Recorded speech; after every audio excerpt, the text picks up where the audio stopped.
The lightning hit me in the spine before I even saw his fist move. 1 second, I'm winning the biggest tournament of my life. Next second, there's a thunderbolt chewing through my back. My meridians are popping like cheap firecrackers, and the crowd that was chanting my name is going very, very quiet. I remember lying on that arena floor, 18 years old, watching Su Fan stand over me in his humble little peasant robes with the most humble little smile you've ever seen. Everyone thought he'd beaten me with talent. Nobody saw the Thunder Spirit Orb he'd smuggled in. Nobody ever did. That injury never healed. I spent 200 years dragging a broken body up the cultivation ladder, while Shu Fan rode my ruined reputation all the way to sainthood. My meridians ground like glass every time I cultivated. Every technique I learned cost triple. Every breakthrough that should have taken a year took 30. And when I finally died, old, bitter, stuck at the bottom of a realm I should have blown past in my 40s, the last thing I thought was, I never even got to hit him back. Then I opened my eyes, and I was standing at the north gate of Muye City, 18 again.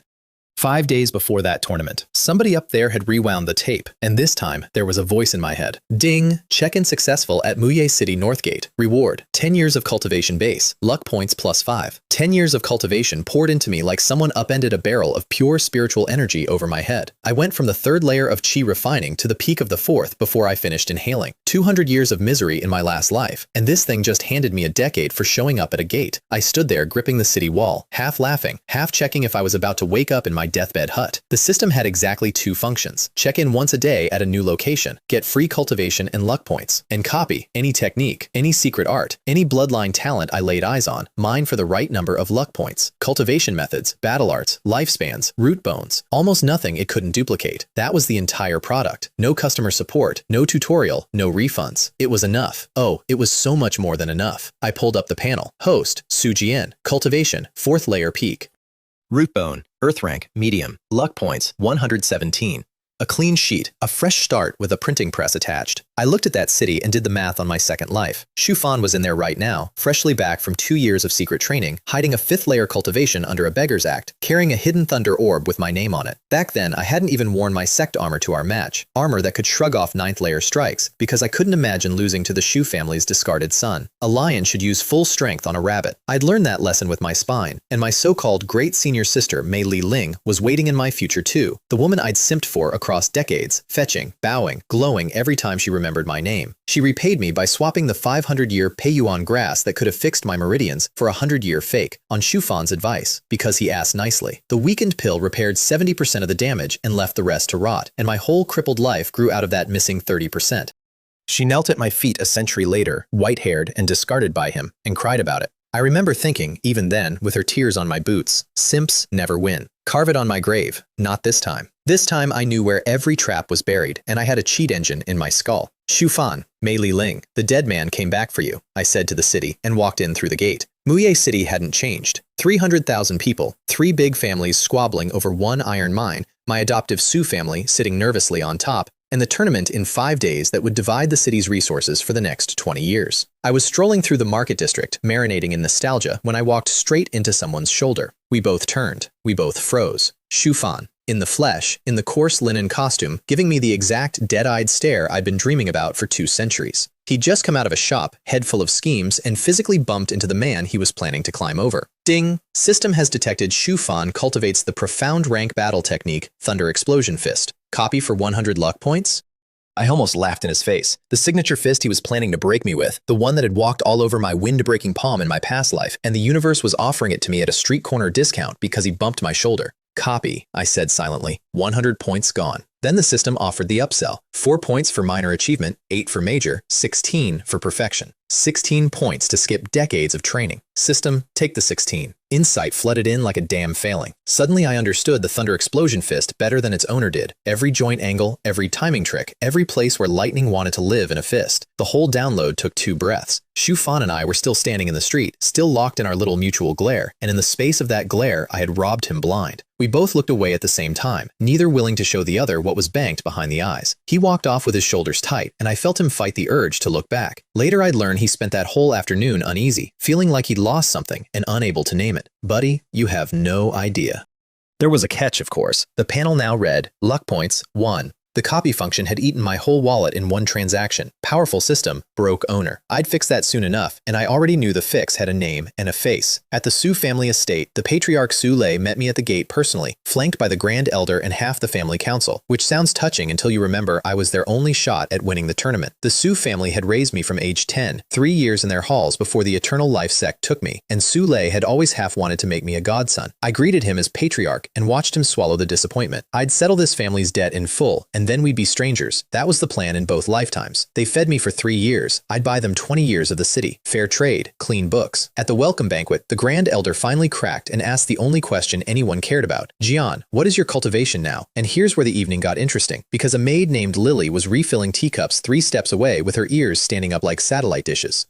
Sweet-faced girl, also Shufan's informant. He'd once saved her mother, and she'd spent years feeding him every word said in this house. In my past life, she leaked my exact strength to him, and I went into that arena an open book against a sealed one. I never knew why he was so perfectly prepared. It took me half a lifetime to find out I'd been sold by the girl who poured my tea. So I smiled at the Grand Elder and lied 1 full layer low. 3rd layer, late stage. With the right spirit medicine, I might touch the 4th before the tournament. The table relaxed into smiles. The Fang and Zhang families were fielding 2nd layer kids at best. A 4th layer Su Jian would sweep the field. Around the table, elders nodded at each other. The ginseng then. And in the corner of my eye, Lily filed every syllable for delivery. Perfect. Feed the spy the menu you want the enemy to order from. That night, Su Lei came to my courtyard carrying a wooden box like it held his own heart. 1,000-year ginseng, the family's whole gambling fund in root form. In my past life, this same root had pushed me to the 4th layer, and I'd thought myself invincible. This time, I melted it into 1 thumb-sized drop of golden liquid, swallowed it, felt my Dantian balloon, and rode the surge straight through the 4th layer to the peak of the 5th before midnight. Same gift, different animal receiving it. Su Lei lingered in the doorway a moment before leaving, started to say something, patted my shoulder instead, and went. His own son had died young. I was the age his boy would have been. I let the moment pass. Some doors you don't reopen, not because you're cruel, but because you know exactly which future is waiting behind them, and it has your family's graves in it. Before dawn, I climbed onto the roof, faced east, and threw away my old life's 2nd biggest mistake. I abandoned the sex starter cultivation method entirely and rebuilt from scratch on the purple chi burning heaven art. The technique I'd found decades too late last time, the one that had dragged even my broken body to the soul-splitting realm. 11 levels, matching the 11 great realms of the Tianchen continent, from acquired all the way up to Supreme Emperor. In my past life, I'd scraped through 5 of them. This time, I was starting it at 18, with unbroken meridians, from level 1. The sun cleared the horizon, and the purple chi came down like a landslide. Every pore in my body drank. Inside, the chi reorganized itself into the shape of a small violet sun, and the temperature of my blood climbed until I was being cooked from the marrow outward. Wisps of black smoke curled off my skin, impurities I'd carried since birth, burning out. The pain was frankly beautiful.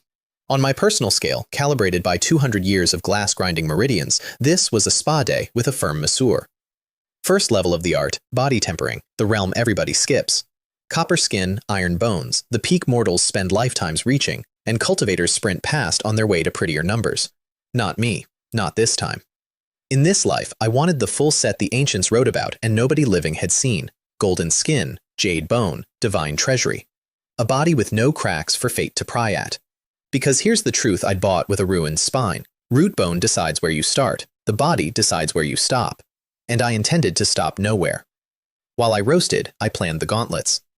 In my past life, Shufan owned a pair of lightning gauntlets he'd bullied out of the Kong family after his victory made him untouchable. What nobody knew, what I only learned decades later from Mei Liling's pillow talk, secondhand and slurred, was that those gauntlets had a heaven rank fist manual sealed inside them. Heaven rank. In our backwater province, where a single earth rank technique gets hoarded like a dragon's egg, that's a nuclear launch code sewn into a thrift store jacket. The Kong family had owned it for generations and never once looked inside. Shufan was going to visit them today to buy the gauntlets cheap, in his beggar disguise, keeping his cultivation hidden so nobody would connect the dots before the tournament. I knew exactly how that meeting went last time. I planned to attend the sequel. The next morning, Lily made an excuse and slipped out of the estate. I followed her through the streets, left, right, left, until she stopped at a corner and waited, 1 block from the Kong family gates. I tucked myself into a tea house across the street, took the 2nd floor window seat, tipped the waiter a full tael of silver for a 100-coin pot of tea, and enjoyed the show. Right on schedule, Shufan came out through the Kong gates with a face like curdled milk. Coarse robes, hidden cultivation, humble act fully deployed, and the Kong patriarch had stalled him anyway, promising the gauntlets in a few days, while he checked what the sudden interest was about. Shufan met Lily at her corner, collected his intelligence report on my banquet performance, and left with the satisfied walk of a man who thinks he's the only player at the table. I finished my tea, crossed the street, and had the gatekeeper announce me by my full title, Su Jian, Inner Sect Disciple of the Eternal Life Sect. The difference in service was immediate and shameless. The Kong Patriarch didn't receive me from the seat of honor the way he'd loomed over Shu Fan. He came out to the gate, installed me in the guest of honor chair, and sat himself below me. Turns out he'd bought a spy in the Su family too, and knew exactly who the tournament's real favorite was. Everyone in this city had a spy in everyone's house. It was less a city and more a listening exercise. Patriarch Kong, I said over the tea, I hear your family owns a pair of lightning attribute gauntlets. I'd like to buy them. Spirit stones or pills, your choice. His eyes did a quick, greedy little dance. 2 buyers in one morning for the family's dustiest heirloom. The man could smell a secret. He just couldn't afford the appraisal. So he ran the same play. Regrettably, I've already promised them to young Master Shu Fan of the Shu family. He collects them in a few days. I didn't argue. I just stopped holding my aura in. 4th layer peak, dense as a dropped mountain, rolled across that receiving hall. The Patriarch was 4th layer himself, technically my equal, and next to mine, his aura guttered like a match in a storm wind. His son couldn't even speak. Sweat popped out on 2 Kong foreheads in perfect unison, and when I stood up with a polite, then forgive the intrusion, the Patriarch nearly knocked over the table, stopping me. Young Master Su, please, wait. 2 origin chi pills changed hands, sect made, enough to mint the family 2 new cultivators. He jogged to the treasury personally. And while I waited, alone with the trembling son, I did what I always do in a new building. System, check-in. Ding, check-in successful at the Kong family residence. Reward, 2 years of cultivation, luck points +2. The surge of energy nearly blew my cover on the spot. I had to shunt it all into my limbs and bones while keeping a straight face at the Kong boy, who felt something vast move through the room and visibly decided he'd imagined it. That was the moment I learned the check-in worked indoors, per location, anywhere with a name. This city was a punch card. This whole continent was a punch card. The Patriarch returned with a rosewood box. Inside, 2 worn gauntlets, faint lightning runes, centuries of family neglect. The single most valuable object in Muye City, sold to me for the price of 2 headache pills.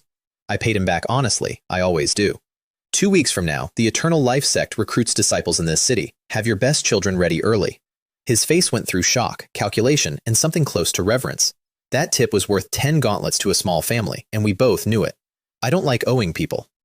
I settle in advance, and then nobody gets to call anything a favor. Walking out, I heard him tell his son behind me, in the voice men use for weather and emperors, that one is destined for great things. Sir, you have no idea. You just handed me the great things in a rosewood box. That evening, Sule knocked with an invitation. A small auction in the city tomorrow night. Nothing special. Would I like to come? In my past life, I'd waved it off. What could a backwater auction have? And spent the next century finding out. Shufan bought a junk box at that auction. Plain ebony, no reserve, unsellable. Inside, under a divine soul seal, lay a map to a secret realm in the Eternal Life Sect's own back mountain, the realm that made him. The instant kill technique that saved his life a dozen times came from there. So did the storage ring with a certain sleeping beauty inside, his single biggest cheat. His entire legend, one impulse purchase. I'd love to come, I said, and Sule blinked at the enthusiasm. The auction house was the Celebrity Auction House, a chain, branches all over the province, and a name that put a fishhook in an old wound. In my past life, I'd saved the young mistress of this chain once, by accident. She'd repaid me for years, treasures, tips, warmth I was too broken to accept properly. The last thing she ever told me was that she'd found a spirit herb that could fully heal my meridians, and she was going to fetch it herself. She never came back. Nobody ever told me how she died, and I never stopped suspecting the answer was, because of me. Silly girl. In this life, stay away from me. I'm bad luck for good people, and this time, I don't even have the excuse. Box seat, 2nd floor. System, check-in. 3 more years of cultivation, straight into my body, with Sule sitting close enough to touch and noticing nothing. I was starting to enjoy the comedy of being the loudest secret in every room. The auction ground threw its warm-up lots, chipped water vessels, low-grade pills, the usual backwater flea market, and I watched exactly one bidder. The man in coarse linen slouched in the cheap seats. When the maid carried out a plain black wooden box of ebony, contents unknown, previously emptied, Shu Fan's spine straightened like a hooked fish, and so did mine. Nobody else bid a copper. The auctioneer stood in the silence, dying of embarrassment. 5 low-grade spirit stones, said Shu Fan, casual as a yawn. 10, said Sule, because I'd nudged him, and because a patriarch never misses a chance to step on a rival family's son. What followed was the pettiest, most beautiful bidding war in that auction house's history. 15, 20, 25, 40. I watched Shu Fan's knuckles whiten around his armrest with every raise. He knew what was in that box. He'd chased the rumor across 2 years of travel. the Feng family's lost realm map, hidden in a false bottom the thieves never found. And he had exactly 200 stones to his name, with another target coming up later in the catalog. At 50, he folded, and I could hear his teeth from the balcony. The maid delivered the box to our booth. I thanked Sule, dropped it into my storage, and didn't so much as glance at Shufan's corner, which I'm told made it worse. Then the auctioneer announced the next lot, and my ears started ringing. A Thunder Spirit Pearl, recovered from a lightning ruin. The power sealed within equals 1 full-strength strike from a 6th-layer expert. Thumb-sized, unassuming. And suddenly, I wasn't in the box seat anymore. I was flat on my back on an arena floor 200 years ago, listening to my own Meridians die. That was what had actually broken me. Not Shufan's talent, not his fists. This pearl, smuggled into our match, detonated into my spine at point blank while the whole city cheered his genius. My crippled century, my dead master, my whole ruined first life, all of it grew out of this one little marble. He was planning to buy his murder weapon tonight, with me in the room. 150 low-grade spirit stones, I said, before the auctioneer finished her sentence. The hall went silent. That was triple the opening price on a curiosity item. In the cheap seats, Shufan didn't turn around. He didn't need to. He knew my voice, and bid his entire fortune. 200. 210. I said it lazily, like a man ordering a second dessert, and heard something in his corner creak. It might have been the chair. It might have been him. The hammer fell. I paid out of my own pocket, refused Sule's, on principle. One debt to this family was enough, and collected the artillery shell with my name on it. Somewhere below, Shufan sat rigid, with his nails buried in his palms, silently promising me death over table scraps. My guy, I ate your whole destiny tonight. The scraps were a courtesy. Back in my room, I went to work on the box. Spirit energy, nothing. Blood, nothing. Then I pressed my divine soul against it and felt the seal bite back. There it was, a soul lock on the seams. I poured in divine soul power until the hidden runes lit and shattered, and the false bottom clicked open on a palm of silk thin as a cicada's wing. The map. The eternal life sex back mountain. Unmistakably, I'd spent 200 years on that mountain. I knew every tree by its bad attitude. Shufan had spent years searching that slope precisely because the terrain had shifted since the map was drawn. I wouldn't need years. I needed one afternoon and a shovel. And then, because the night was young and I am who I am, I drew a second map. Same silk weight, same aging, same brushwork. Only my version led to a different secret realm. One I remembered from my past life, where 30 treasure hunters had walked in and one had walked out, and only because a broken teleport formation misfired in his favor.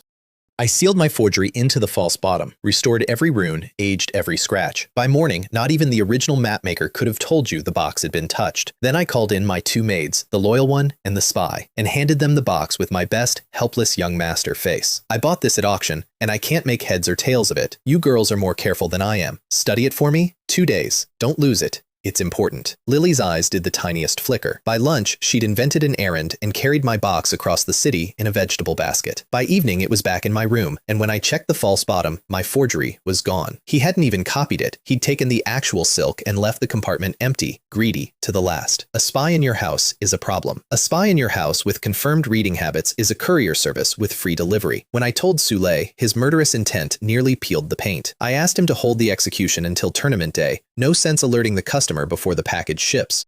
He nodded slowly and said the sentence that settles these things in a cultivator city. Those who sell their master are buried with their whole household. The last item on my checklist was the pearl itself. I pushed my divine soul into the ownerless lightning and branded my mark on it. From now on, every volt of that stored violence answered to me and me alone. In my past life, this pearl ended me. In this life, it was going to open the show. That night, the system spoke up on its own for the first time. Ding! System task issued. Tomorrow, you face Shufan. Defeat him decisively and completely change your destiny. The shorter the time, the higher the reward. I read that line 3 times. The shorter the time. I looked at the gauntlets on my desk, the pearl in my palm, the empty false bottom of a box that had already shipped its poison, and felt 200 years of patience compress into a single clean point. Message received. Tournament morning, the main square held 20,000 people and one very large arena, and the Su family walked in like royalty, with me at the front. Somewhere behind us, on Sule's quiet order, Lili was learning what her deliveries had cost. Her tongue, her legs, then her family, 19 people, gone into the estate's back garden as fertilizer, the pretty ones sold. I searched myself for a flicker of anything and found a flat, even nothing, which told me more about what 200 years of the trail does to a man than any mirror could. The girl had sold my life for a debt of gratitude to Shufan. In this world, that's a complete transaction. Both sides paid. The crowd, meanwhile, was in love with me. Young Master Su, disciple of the Eternal Life sect, first place is decided already. Girls squealed, elders bowed. And in the Shu family's corner, a boy in patched robes soaked in the noise and smiled his patient little smile, thinking, scream now. In an hour, you'll be screaming for me. To be fair to him, that was exactly how it went last time. The bracket opened. My first opponent, a Lan family kid, surrendered from the stairs, same as in my past life. Then came the match I'd once skipped watching, Shu Fan versus Fang Yu of the Fang family, third layer against a hidden fifth. Fang Yu attacked like a hero and got played like an instrument. Shu Fan retreating, stumbling, always overwhelmed, always exactly 1 inch out of reach, letting the crowd fall for the underdog while he measured his man for the coffin. 100 exchanges of pure theater, then 1 blur, 1 fist to the stomach, and Fang Yu was lying outside the ring, wondering what had happened to gravity. The square exploded. The humble genius, the dark horse. 20,000 people watched a con artist take his bows, and only 2 of us in that whole square knew what we were looking at. I watched with the warm appreciation of a man studying a scam he's already sold the bridge to. Sule leaned over. What do you make of this Shu Fan? In my past life, I'd said, not worth mentioning. Word for word, the most expensive sentence I ever spoke. He's a man who hides knives in his smile, I said this time. He controlled that fight from the first step. The final will be him and me. And I watched Sule replay the match in his head, go pale by degrees, and turn a brand new expression on the Shu family's seats. The rounds burned down. We both cut through the field without breaking stride, and then it was the 2 of us on the sand, and the square went quiet the way a forest goes quiet before a landslide. Shu Fan dropped the humble act entirely. Battle intent came off him like heat shimmer. 2 years of secret training, 1 sworn purpose, an audience of everyone who'd ever pitied him. He was a drawn sword, and the crowd murmured at the transformation, and up in the stands, an old man leaned forward with warm, appraising eyes. Elder Gao Ming of the Eternal Life sect, in town early for the recruitment, already picking his future favorite. In my past life, this exact minute was the cornerstone of Shu Fan's legend, the day the discarded son announced himself. I pulled on my gauntlets. His eyes locked onto them, and something behind his face cracked audibly. The Kong family gauntlets, his gauntlets, budgeted, schemed for, groveled for. On my hands, fitted like they'd missed me. He shot 1 glance of raw murder at the Kong family seats. Yesterday you ignored me, today you can't afford to know me, and I gave him a moment to marinate in it, because I am, at heart, a generous person. I heard you wanted these, I said, flexing the lightning runes awake. How do they look? Su Jian. He got his voice level, which honestly impressed me. I've waited a long time for this match. Today, you're my stepping stone.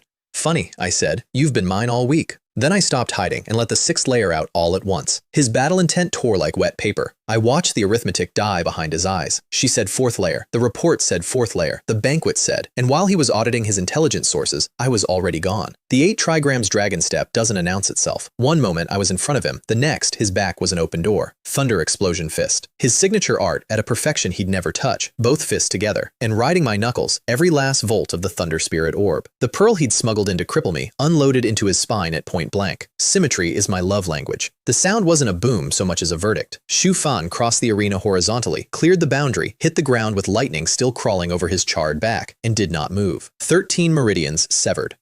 7 channels scorched black. His dantian cracked at the rim. The exact injury he'd given me in my past life, delivered with 2 centuries of compound interest, in front of the same crowd, on the same sand. 20,000 people made no sound at all. Then they made all of it at once. His father carried him off without meeting a single pair of eyes. The families who'd spent the morning courting the Shu seats developed sudden amnesia about where those seats were. Up in the stands, Elder Gao Ming's admiration pivoted to me mid-sentence. Smooth as a weather vane, the sex talent scouts have no loyalty, only inventory. And somewhere under the roar, in the medical tent, a boy woke up to the news that the herb needed to fix his meridians cost more than his entire declining family was worth, and began to understand what the bottom of a hole looks like from inside. I know that view, Shu Fan. I furnished it for you personally. The system rang like a slot machine. Ding. First task complete. Time. 2 breaths. Distributing rewards. 15 years of cultivation. 500 luck points, deducted from Shu Fan. 1 mind-reading rune. Permanent. Single target. Hear their every thought.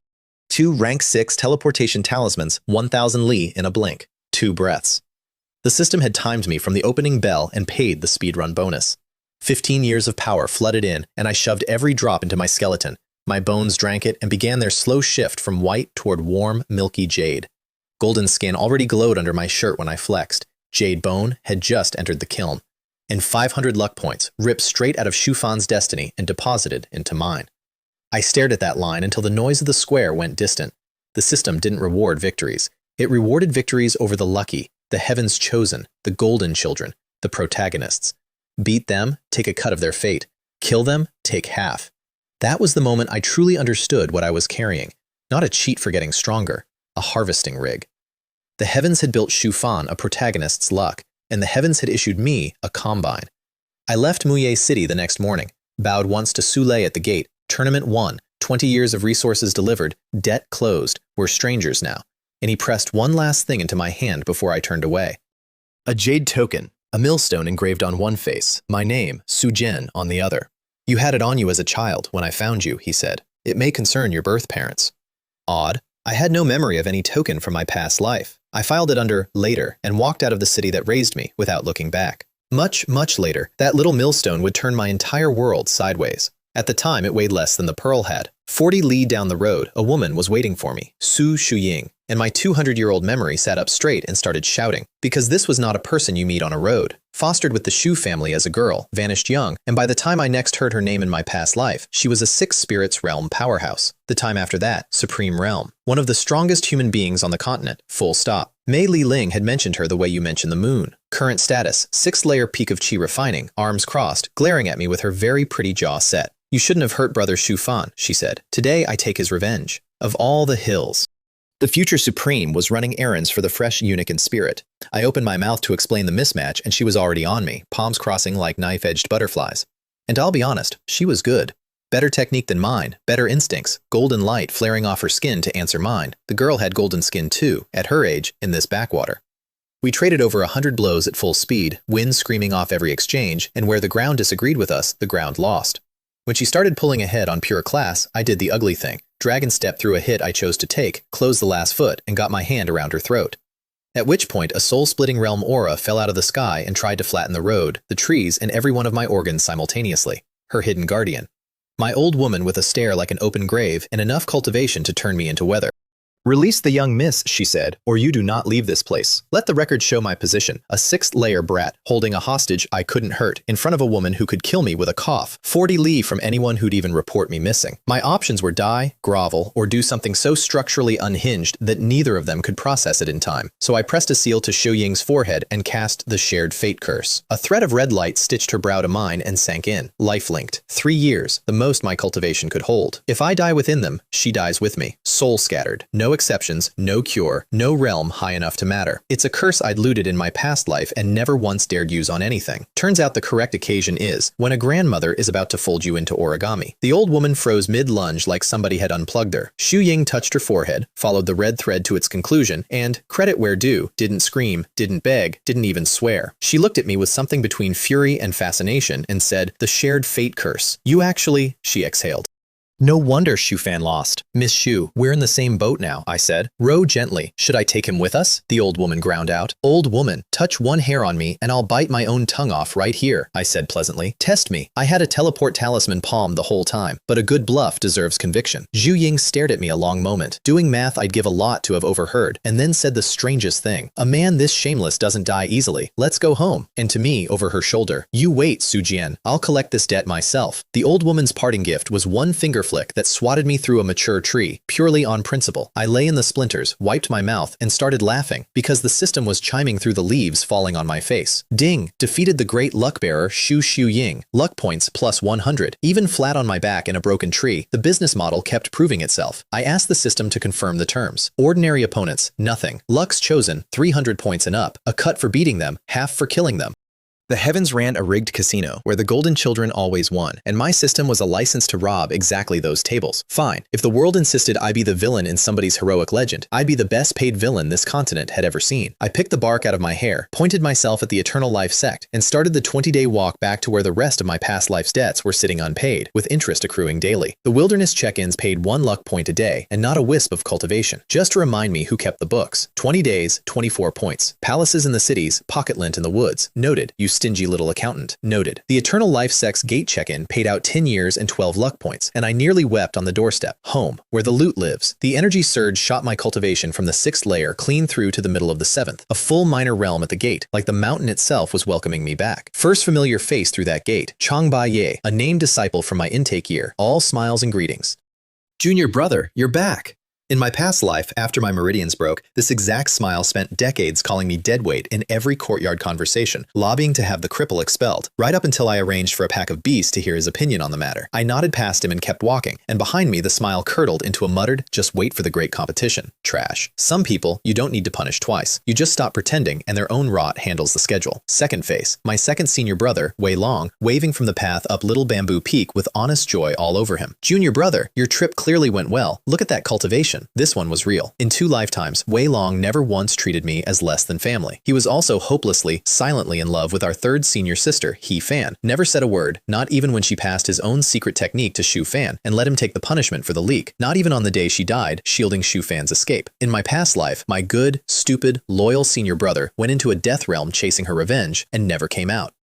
A good man aimed at a cliff. This life, I intended to steer him clear, mostly by demolishing the cliff. Which brings us to the cliff. Mei Li Ling and He Fan came down the path together, my great senior sister and third senior sister, and gave me the precise temperature of greeting you'd give a delivery boy who tracked mud in. Mei Li Ling, cool and lovely and remote, every inch the fairy I'd once worshipped. The herb swapper, the woman whose approval I'd chased for decades like a dog chasing a cart. "You're back," she said. "Don't disturb Master's seclusion." "Wouldn't dream of it, senior sister," I said, bowed the exact regulation depth and not a hair more, and walked on. I felt her frown land between my shoulder blades. The old me would have stayed to bask in even that. The new me had a heaven-rank technique to unwrap. Behind a locked door, I tore open the Kong family gauntlets. My fist, golden skin against lightning shield, cracked the outer casing, and there it was. A strip of silk thin as a cicada's wing, crawling with lightning runes. I touched it with my divine soul, and it dove straight through my brow into my sea of consciousness, and the words lit up my skull, one character at a time. The Wind and Thunder Fist. Fierce and dominant, swift as the gale. When wind and thunder rise, 10,000 fists fall in sorrow. 9 strikes, 1 unlocked per great realm, because each strike demanded multiples of the lightning that fed the last, a fist technique that grew with you for an entire cultivation career. The second gauntlet held the manual's second half. No rank was written anywhere, and none was needed. Reading it felt like being led into a room where the furniture was made of storms. Heaven rank, or the word means nothing. In my past life, Shu Fan debuted this fist months from now, and one-shotted a foundation establishment senior while still in chi refining, and the sex leadership fell over themselves to adopt him. This fist was the engine of his whole legend. Wrong mailbox this time. I burned the empty gauntlets to ash and slept like a well-fed thief. To power the fist, I'd need to condense a seed of lightning inside my own dantian, and the sect had exactly one all-you-can-eat lightning buffet, Wind and Thunder Valley, foundation establishment and above only. I'd get there. First, the mountain had an appointment for me. Wei Long knocked the next morning, proposing a training trip to the back mountain. My eyes must have lit up like festival lanterns, because the back mountain was where my auction map pointed, and my honest senior brother had just volunteered to be my alibi. The back mountain reminded us both, quickly, that it wasn't a park. A pack of hunting foxes found us within the hour. Small, wolf-brained, claws that opened throats, 3 dozen of them flowing around us in a closing crescent. I picked their leader out of the pack at a glance, not the biggest, the red one hanging back. 2 lifetimes of beast lore has its uses. Wei Long took my word without blinking. That's the kind of man he was, and went for the red fox while I danced the dragon step through the pack, opening throats with a borrowed sword and a finger's worth of sword chi, mindful to keep the pelts intact because fox fur pays. Then the red fox stopped pretending, and its aura jumped a full tier, 3rd rank, a beast at purple mansion level in the outer hills where 2nd rank was supposed to be the ceiling. Wei Long's sword stroke started missing air, then his armor shattered, then a claw opened his arm to the bone, and I made a decision I'd been hoping to avoid. I began condensing the purple chi sphere from my dantian, 20 days of accumulated cultivation, all of it, for 1 overrealm kill. A sword light fell out of the sky first and nailed the fox to the ground through its skull. Above the trees, a woman stood on a flying sword, white robes, veiled face, posture like a drawn blade at rest. Kong Yun Shi, great senior sister of the whole sect, the sect leader's daughter, the once-a-century genius. In my past life, I'd seen her maybe 4 times from a distance before she vanished for a century, and the next time she appeared, she was 6 spirits realm and came with a teacher who erased armies by hand. Beast lords are fighting in the deep mountains. The small ones flee outward. Go back to the sect, she said to the trees in general, and was gone before Wei Long finished his bow. I sent my bleeding senior brother home with the fox pelts and a promise to be careful, and went treasure hunting. The valley from the map had rearranged itself over the centuries, but the dry well was still there, half swallowed by weeds. Tens of meters deep, pitch dark, and winged after a scout rabbit came back unchewed, home to 1 side tunnel and 1 cave. In the center of the cave, a skeleton sat in meditation, and on its bones someone had carved 12 small characters. Bury my bones, obtain my technique, inherit my karma, inherit my karma. In the cultivation world, that's a contract clause meaning adopt my enemies, sight unseen. The old me would have run. The reborn me looked at my own ledger, 1 supreme track girl life-bonded against her will, one crippled golden child, one furious sect of in-laws pending, and figured my karma page was already a crime scene. What's one more entry? I dug the grave myself, laid the bones down gently, bowed 3 times like family, and the system, with zero sense of occasion, chimed. Ding! Check-in successful at the Supreme's corpse site. Reward, 10 years of cultivation. Luck points plus 10. Supreme. The realm below sainthood. I'd just given a backyard funeral to one of the strongest beings this continent had ever produced, and my system logged it as a scenic viewpoint. I stood over that grave with my scalp prickling, recalibrating what kind of karma I just signed for. His farewell gifts were 2 boxes. The first held a yellowed scroll, the 100-fold Ascension Instant Kill Technique. Reverse your spiritual flow, multiply your power 10, 50, 100 times for a single strike, then collapse, drain to the dregs. The secret art that had yanked Shu Fan out of a dozen certain deaths in my past life. The trump card under all his trump cards. The scroll dissolved as I finished reading, leaving one strip of silk written in dried blood. With my technique, kill Qin Shan, and the karma is settled. I'd never heard the name, which frightened me more than any name I knew, because whoever could drive a Supreme's protector into a hole in the ground to die operated on floors of the tower I couldn't see from the basement. Don't worry, senior, I told the silk anyway. The day my sword reaches him, it goes through. The silk burst into flame on its own, like it had been waiting for exactly those words, and for one uncomfortable second I felt less like a bandit and more like an heir. The second box I carried home unopened, because I knew what slept inside, and you don't wake that in a hole in the ground. Behind my locked door, I set the storage ring on the table, plain band, faint blue sheen, the single most valuable object of Shu Fan's entire past life, and no one had ever known why. I looked at it and said, "Come out, I know you're in there." Silence. I poured tea. I can wait beautifully. I once waited 200 years. Nearly an incense stick later, a voice like cold silk. "How did you know I was inside?" She rose out of the ring like frost forming in reverse, a woman's figure in remnant soul, worn nearly to transparency, and even as a ghost's ghost, the most beautiful thing I'd seen in 2 lifetimes. My eyes glazed for exactly half a breath before I slammed the shutters, and I watched her register that, a chi-refining mortal, recovering from her face in half a breath. Her appraisal of me visibly ticked upward. Her name was Su Xuan.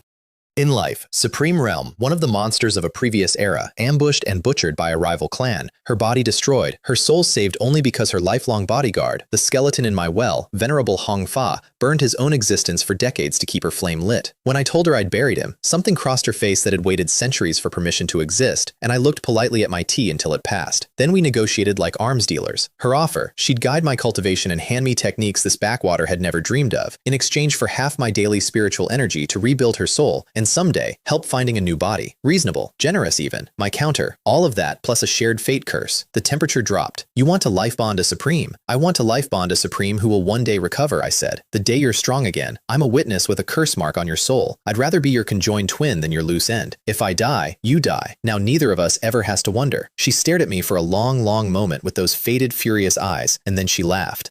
Quietly, ruefully, the first real sound out of her in centuries, I'd bet. "Even at my peak, killing you would cost me everything I have left." Fine little schemer. Bane it. The red thread sank into her soul, and I sat back and did the tally.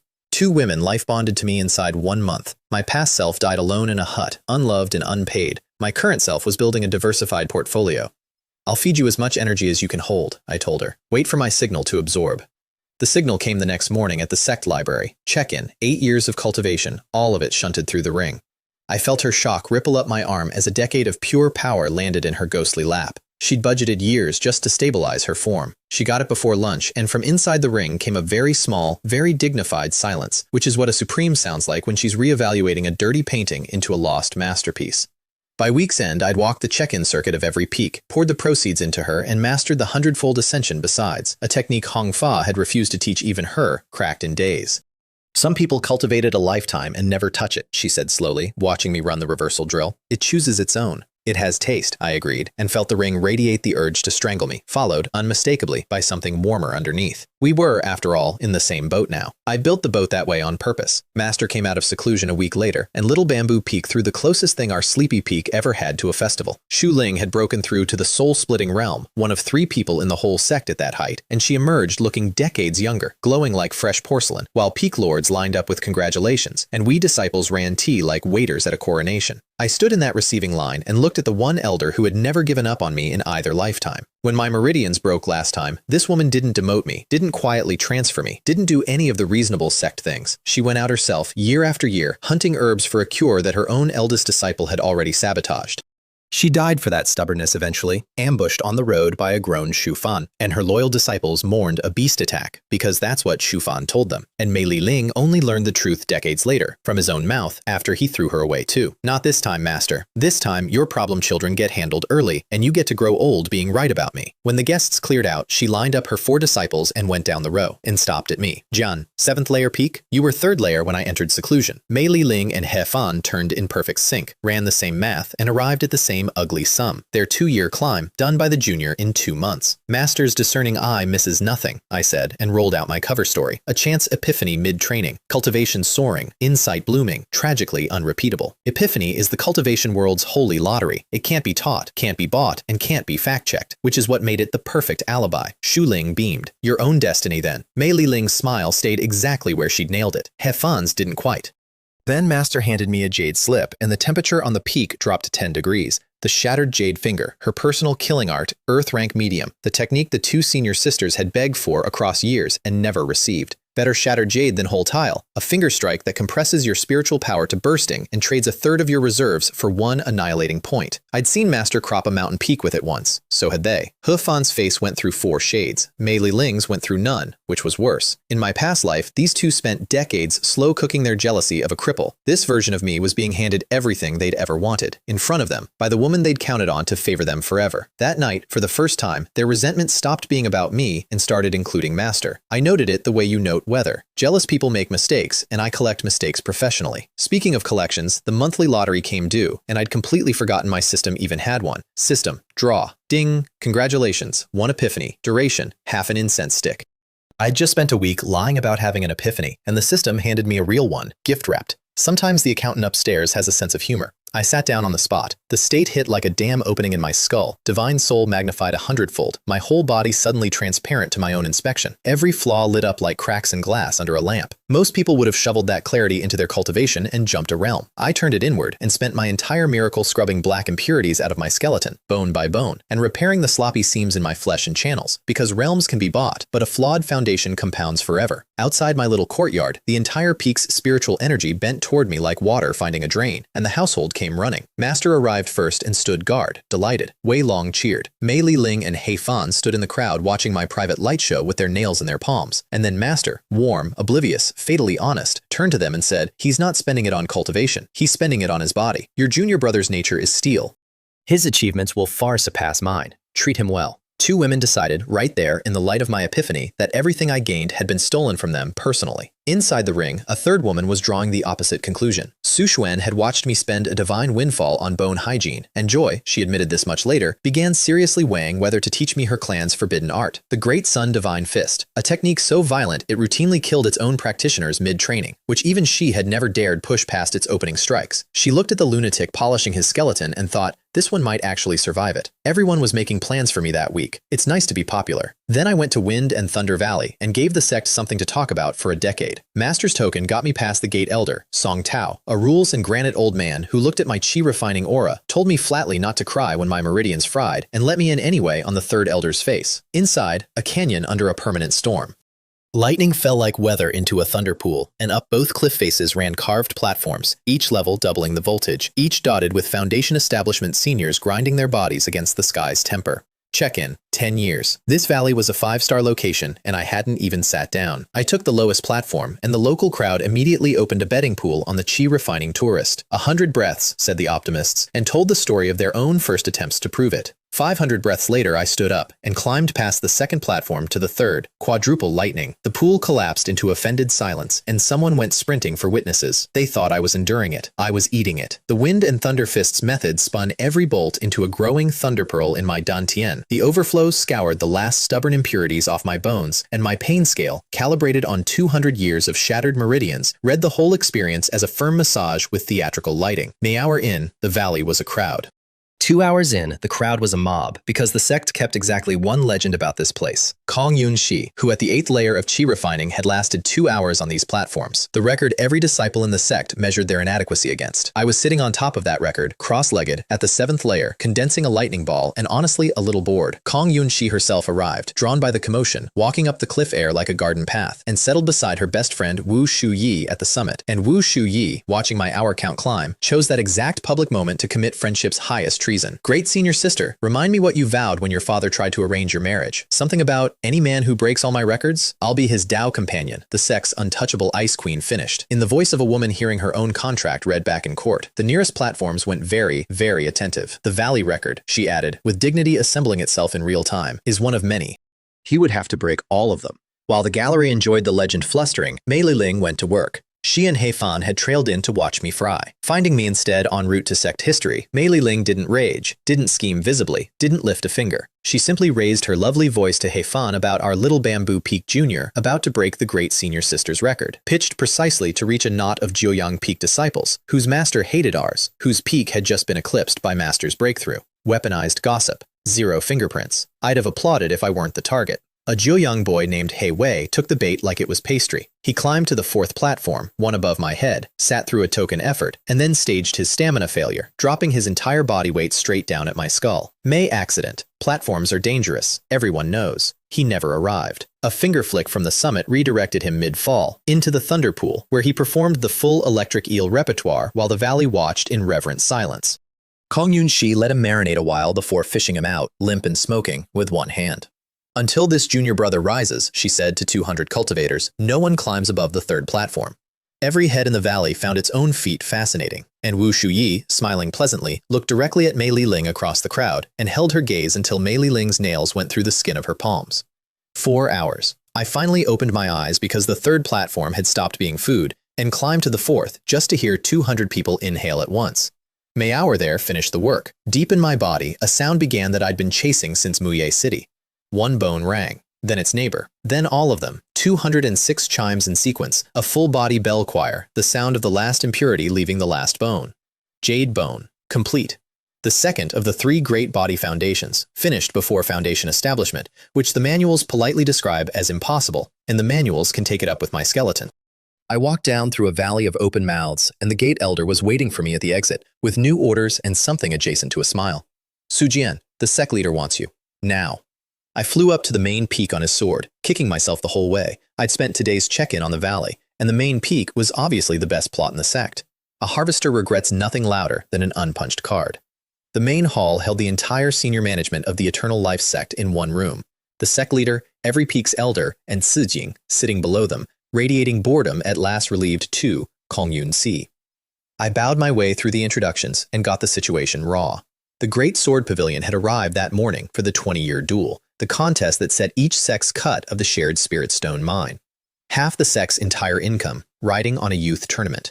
In my past life, we lost this year's badly, and every peak tightened its belt for a decade while I was too busy dying by inches to care.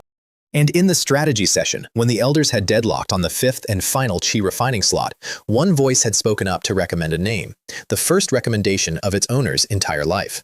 I nominate the 3rd elder's disciple, Su Jian. The hall, by all accounts, had gone silent. The sect's living legend, who praised no one, staking her judgment on a 7th-layer junior she'd watched for one afternoon with her father in the room. The 8th elder had backed her with the valley story.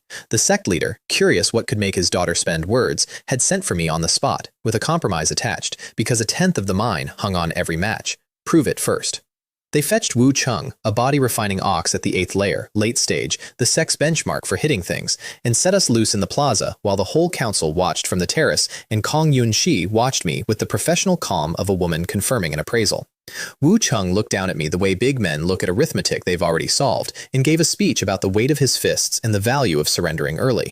Senior brother, I said, let's see if the fists talk as well as the mouth. He led with his python bull fist, full power, the punch that had made his reputation. I met it with a bare fist and no spiritual energy at all, body against body, his specialty, my new religion. And the collision made exactly one sound before he folded around my follow-up like laundry. They carried him off while the sect leader laughed from the terrace and 10 mid-grade spirit stones landed at my feet like a tossed tip. Tomorrow, said Kong Ma, sect leader of the Eternal Life sect, looking down at me with the expression of a man rechecking an inventory list he'd badly misfiled. Don't embarrass her. Master walked me home herself, offered to cram me a technique overnight, accepted my refusal with visible relief, and said the things she'd say in any lifetime. Even if you lose, you have me. I'm soul-splitting now. I can afford to keep you. In my past life, I'd have wept at that.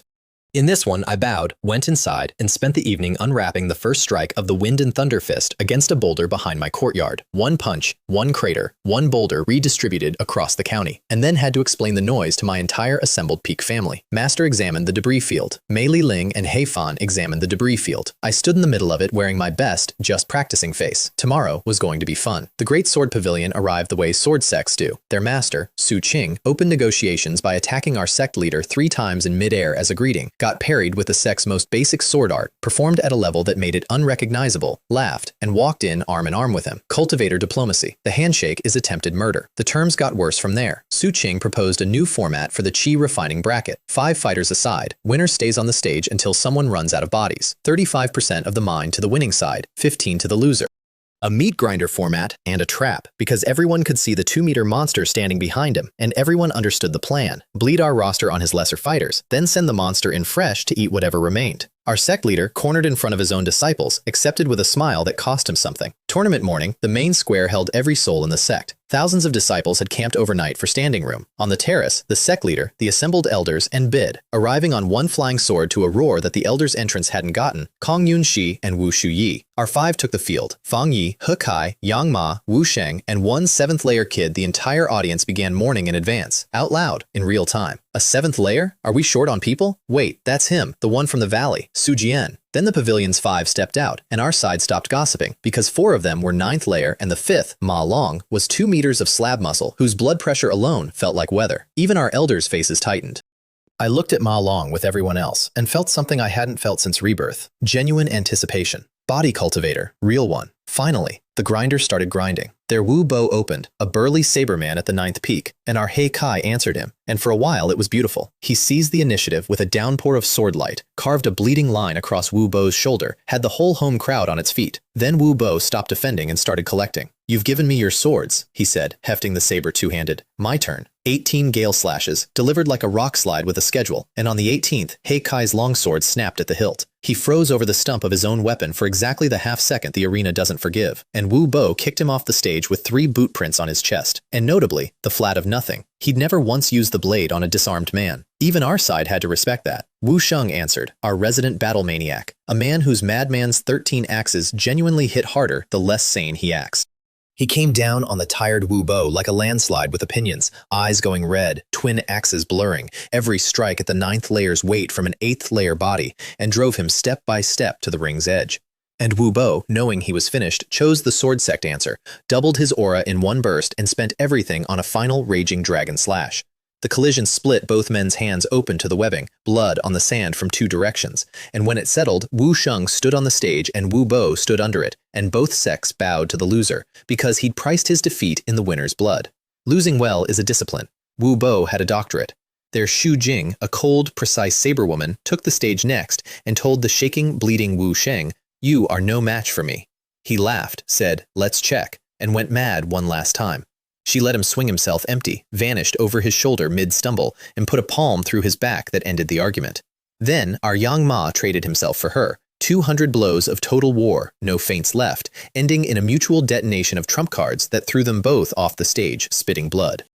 A double knockout. The bracket was bleeding both sects white, which had been Shu Qing's plan since breakfast, which left the endgame everyone had seen from the seating chart. Their Feng Chuan, fresh, huge, carrying an iron staff like a docked warship, against our Fang Yi, the acknowledged strongest of our Qi refining generation, with the whole sect's noise on his shoulders. They emptied each other magnificently. Feng Chuan's staff came down in overlapping phantom tears. The Overlord lifts the tripod, a strike with a first-layer foundation cultivator's weight in it, and Fang Yi met it with the thunderbolt triple slash, 3 sabers stacked into one 2-meter blade of light that drove the big man back 3 steps with blood at his mouth. "Exhilarating," Feng Chuan roared, meaning it, and answered with a shadow storm of staves that blotted the sky over the ring, and Fang Yi reached for his ceiling, the thunderbolt 8-fold slash, which every disciple in our sect knew, and which turned out, tonight, to secretly be 9. 7 slashes died on the staff phantoms. The 8th broke them. The 9th put Feng Chuan under the stage and put a tier in Feng Yi's own meridians as the tuition. The square screamed itself hoarse, and Fang Yi stood in the ring, victorious, hollowed out, his sword hand trembling in fine print, looking at Ma Long rising from his seat at last, cracking his neck, fresh as the morning. I went up before he could volunteer to die. "Senior brother, your channels are damaged. Go down." He studied me, this 7th layer junior giving him orders, and something in my face closed the argument. This loss was never yours to carry, he said quietly, taking the blame onto the seniors in advance, and stepped down. A big forest grows every kind of bird, and some of them are worth the whole tree. So, me and Ma Long, and a square full of people doing funeral math. The sect leader stood up. Su Jian, win this and the sect owes you 10,000 mid-grade spirit stones. A year of a whole peak's budget thrown onto the table to buy one teenager's morale. Across the field, Shu Qing matched it, a rank 4 marrow pill to Ma Long for the win, and the two sect masters settled back like men who'd each just bet the house. Sect leader, I called up. I want those stones. The crowd laughed. It came out steadier than they expected. It came out steadier than I expected. Ma Long didn't posture. He just raised a fist the size of my head in salute and threw it. No spiritual energy, no technique, just body, his invitation, his religion, and as of recently, mine. I met it bare-fisted, and the collision cracked the air across the square. He slid back 2 steps. I slid back 3. We looked at each other over the settling dust, and both of us started grinning at the same time, and the crowd understood none of it. Again, he said. 100 blows, bare knuckle, each exchange a small thunderclap. His bare-blooded bulk against my golden skin and freshly wrung jade bone. Under my shirt, my bones chimed with every impact. I could feel the jade luster deepening under his fists, the exact tempering the manual said needed decades, arriving free of charge with every punch. Somewhere in the exchange, I stopped tracking the tournament entirely. 200 years I'd been too broken to fight anyone straight on. This enormous, honest hammer of a man was giving me back something Shufan's pearl had stolen, one blow at a time, and I could have kissed him. Then he stopped playing. The 100 Beasts' fist opened its menagerie, a tiger's roar that buckled my knees, a golden dragon that numbed my arm to the shoulder, a fire phoenix I had to cut apart with sword fingers, each beast heavier than the last, my 7th layer reserves paying retail against his 9th layer wholesale. He walked me back one forced step at a time until my heels found the ring's edge and the square's roar died into a hush, and he said, not cruel, just accurate, your body is stronger than mine, your cultivation isn't, you can't win. He was right, so I fixed it. Then I'll raise it, I said, and the whole square looked at me like I'd announced I would now grow feathers. System, check-in, main peak. Ding. 20 years of cultivation. I'd been saving the sect's premium location for a rainy day, and it was pouring.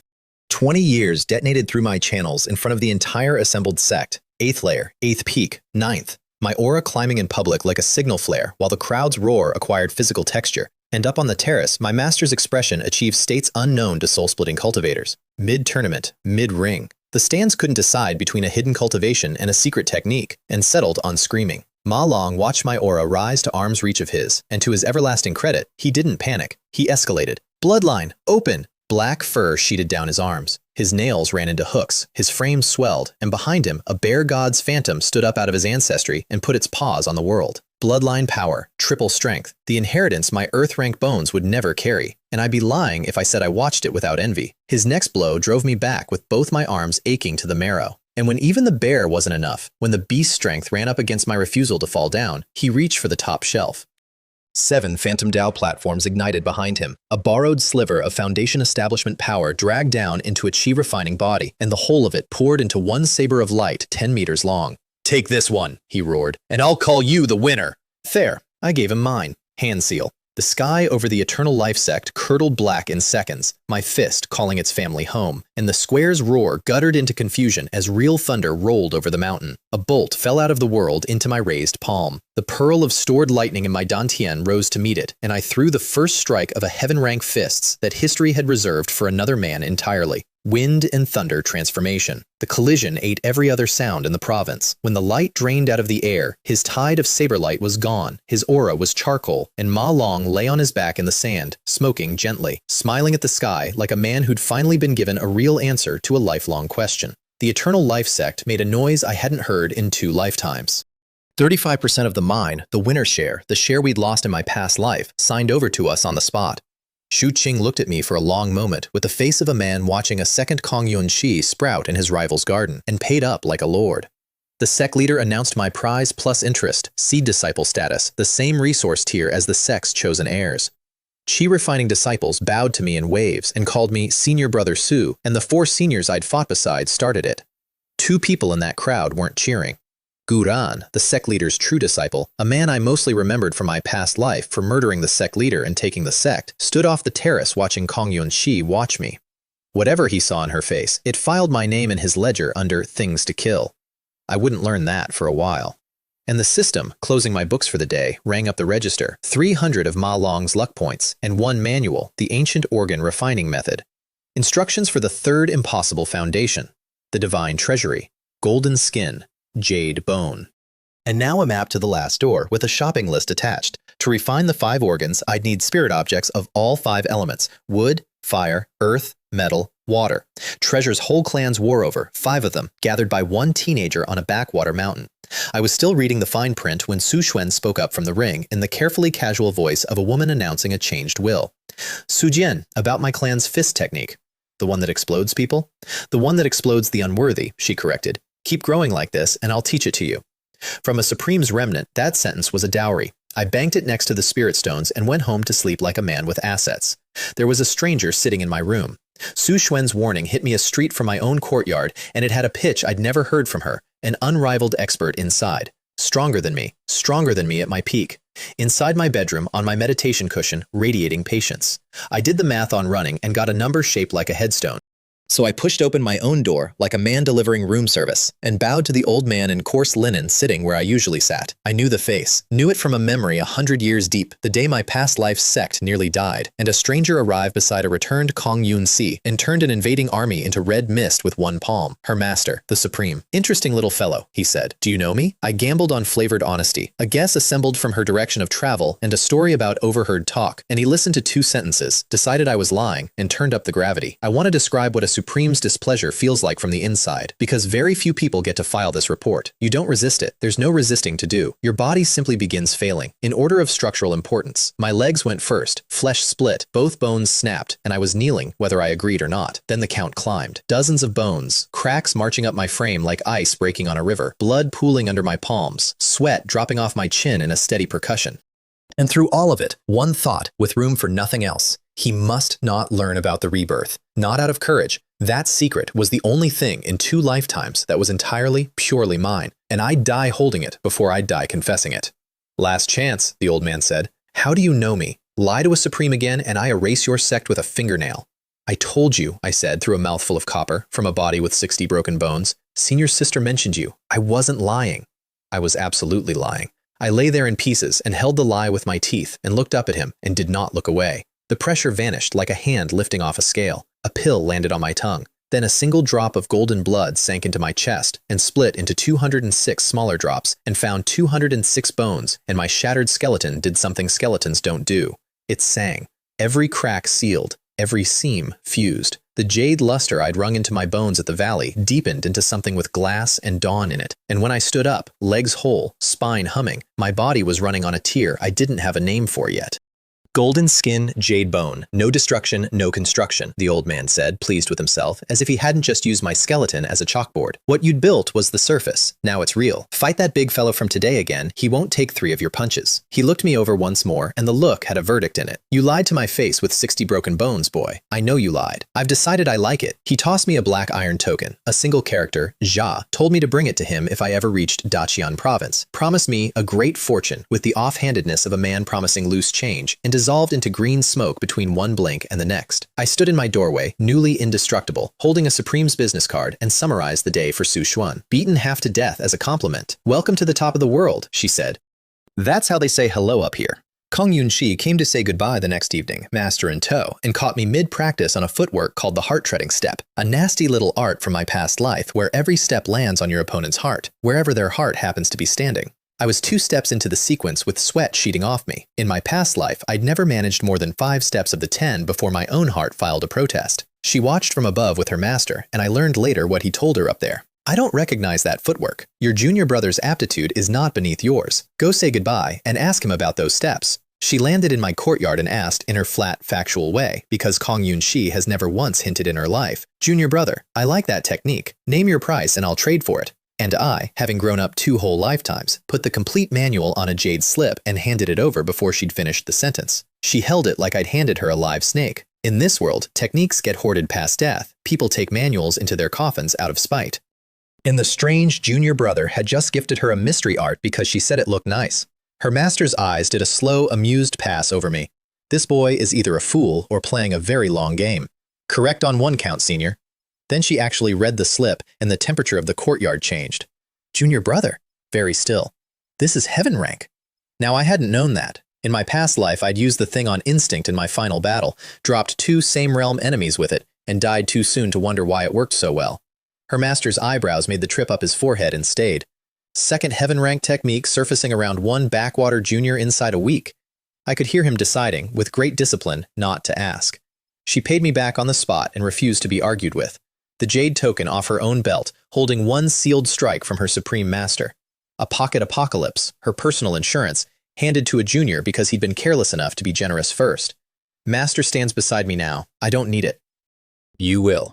Then, in the doorway, the closest thing to warmth her voice made. In this whole sect, there is 1.5 people worth my attention. Wanchu is the half. Don't waste my recommendation, junior brother. When you leave this little province, come find me. She flew off to conquer the continent, and her master's parting glance said, You and I both know you're a fraud, boy, and I look forward to learning which kind. The next morning, the recruitment fleet arrived, and the pass came back around to collect. 10,000 hopefuls packed the outer square. The Jadebone Dharma wheel went up into the sky like a second sun and rained sorting light down on the mob. Gray beams, go home with 10 tails for the road. Yellow, outer sect. Red, 3 years of scut work with a future attached. A scatter of cyan, earth rank bones, elder disciple material, the day's supposed harvest. And then 1 pillar of silver stood up out of the crowd like a drawn blade, and every elder on the platform rose to their feet at once. Heaven rank root bone. And under it, drinking the whole square's stare with his chin high, the boy himself. Shufan.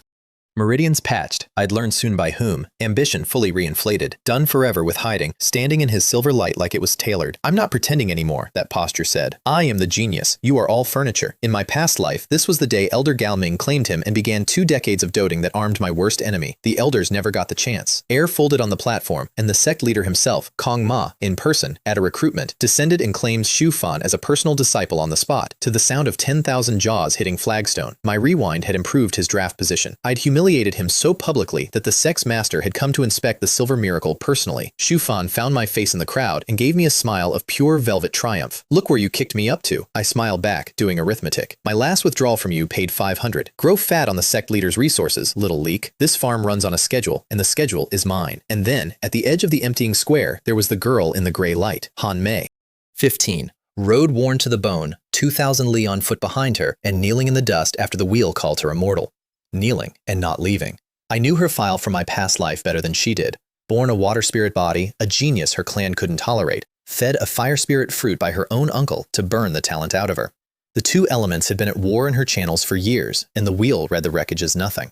In my past life, the Eternal Life sect stepped over this kneeling girl. The Great Sword Pavilion eventually picked her up on a whim, and she repaid that whim by becoming their pillar for a century. 8 Dao platforms, their Kong Yun Shi. One of the most loyal souls I ever saw, wasted on the people who found her second. I watched her kneel for half a day. I'm not proud of the timing math. A drowning person remembers the hand that comes at the last moment, not the first. But I'd learned generosity from a world that bites soft hands, so mine arrives on schedule. When even the gate guards were trying to shoo her toward the mountain road, I crossed the empty square. I'm Su Jian, disciple of the third elder. I can bring you before my master. The rest is your own fate. She looked up with a face that had budgeted for everything except a hand, and bowed her forehead back to the stone.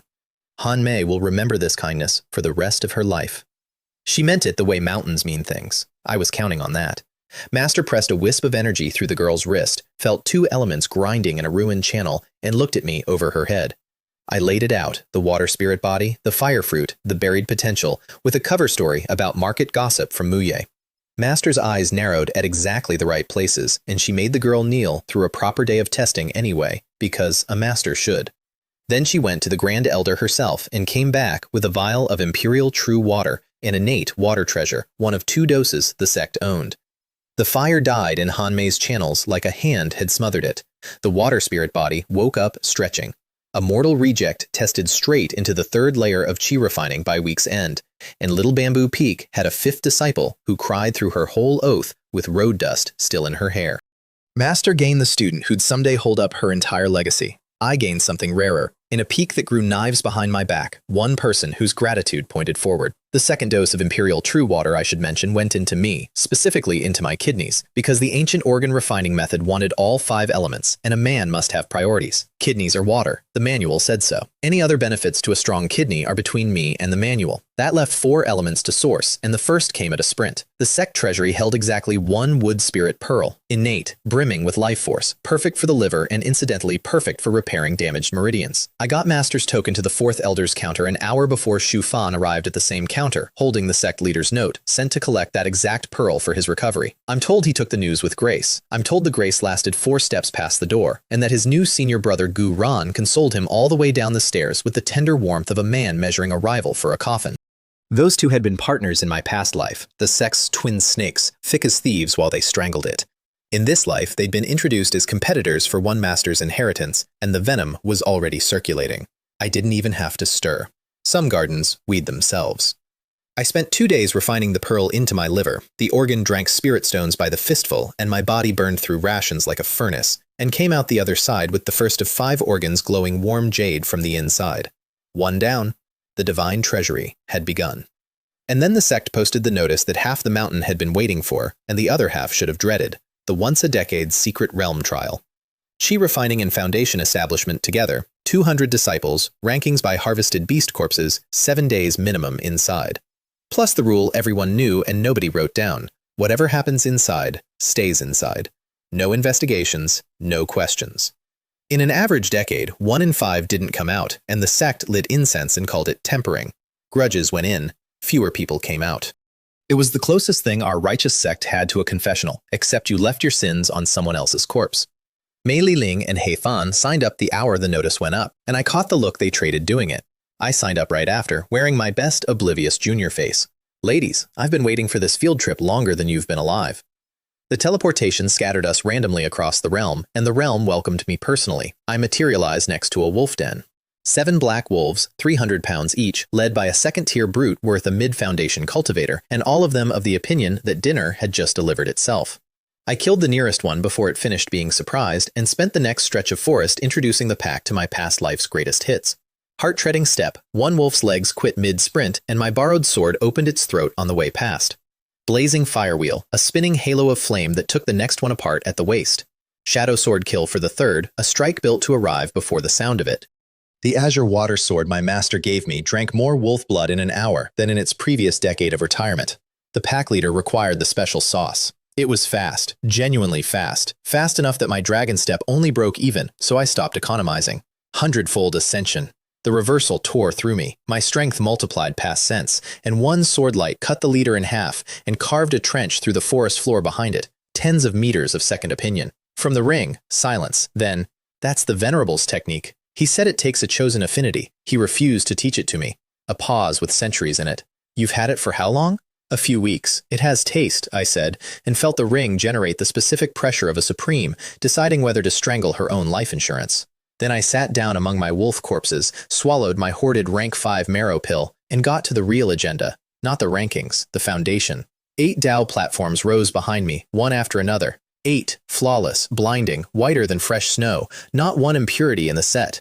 Su Xuan drifted out of the ring to watch, and even she went quiet. 8 platforms from an Earth-rank medium root bone broke her clan's entire model of how talent worked. In my past life, with shattered meridians, I'd built 5 and been proud. 8 was already a legend's foundation. 8 platforms could carry a man to celestial phenomenon. I looked at them for a moment, then I smashed them. 1 palm. My own foundation. 8 perfect platforms. Every future they promised, shattered into drifting light. The backlash hit like a building. My cultivation crashed a full layer. Blood came up my throat, and Su Xuan's shriek achieved registers I didn't know souls produced. Are you insane? No one destroys their own Dao platforms. That's your entire path. Here's what 200 wasted years had bought me. 1 overheard secret from an old scroll in a library nobody read. Chi refining doesn't end at 9 layers. There's a 10th, sealed off by the heavens themselves, reachable only by a body carrying golden skin, jade bone, and a perfected realm, and by a will insane enough to burn its own harvest and bet on growing a better one.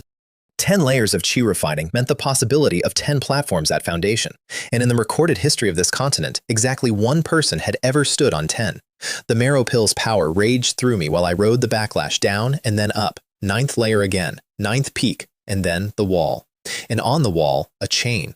I saw it as my aura climbed, an actual chain of heavenly law, translucent, wrapped around my divine soul like a leash on a dog. Every cultivator alive wears one. Nobody ever pulls hard enough to feel it. I pulled. The purple pill furnace of my cultivation art roared up around me, phantom divine beasts cycling through the smoke, dragon, phoenix, black tortoise, creatures with no names left, and I roared with it, and the chain snapped. 10th layer of chi refining. The chain's fragments didn't vanish. They flowed into my brow and condensed into a strange, shifting rune I'd be meeting again. My divine soul doubled on the spot, reborn without its collar, and Su Xuan floated there in the wolf blood clearing, rearranging her entire cosmology in real time, saying, mostly to herself, the 10th layer is real. He broke a heavenly Tao shackle in a backwater. At 19. Then, sharply, who told you this? Who are you? Guess, I said, and passed out smiling into the leaves. The realm's main event assembled itself over the next days, with my help. A dead purple mansion alchemist's cave lay hidden here. I confirmed it by robbing the map from 2 squabbling teams at super speed. Then, in a moment I still consider community service, copying that map several dozen times and airdropping the copies across the entire realm. Purple mansion inheritance, it whispered. Come one, come all. 100 greedy disciples converged from every direction, and my trail vanished into the stampede. Sharing is caring, and a crowd is the best cloak ever woven. The route ran through a valley of black apes, a 100-strong colony led by a second-tier alpha that had eaten enough spirit fruit to learn human speech and used it to tell us all to leave. Negotiations were brief. The assault was not. Apes outnumbered us 3-1, and the fighting churned the valley into screaming chaos, seniors dueling the alpha overhead while we ground through the horde below. Chaos with witnesses, my favorite working conditions. He Fan was fighting a second-tier ape and 2 firsts, poorly, because talent had never been her department. Her departments were gossip, cruelty, and borrowed consequence. This was the woman who'd leaked Wei Long's technique to Xu Fan and let the man who loved her take the whipping for it. The woman who, in my past life, was thrown to the enemy by Xu Fan as a human shield and got my senior brother killed avenging her. I put one heart-treading step into her from across the battlefield, in the middle of 500 people's shared pandemonium. Her heart stuttered mid-swing. Her sword arm dropped half a beat. The ape's paw was already falling.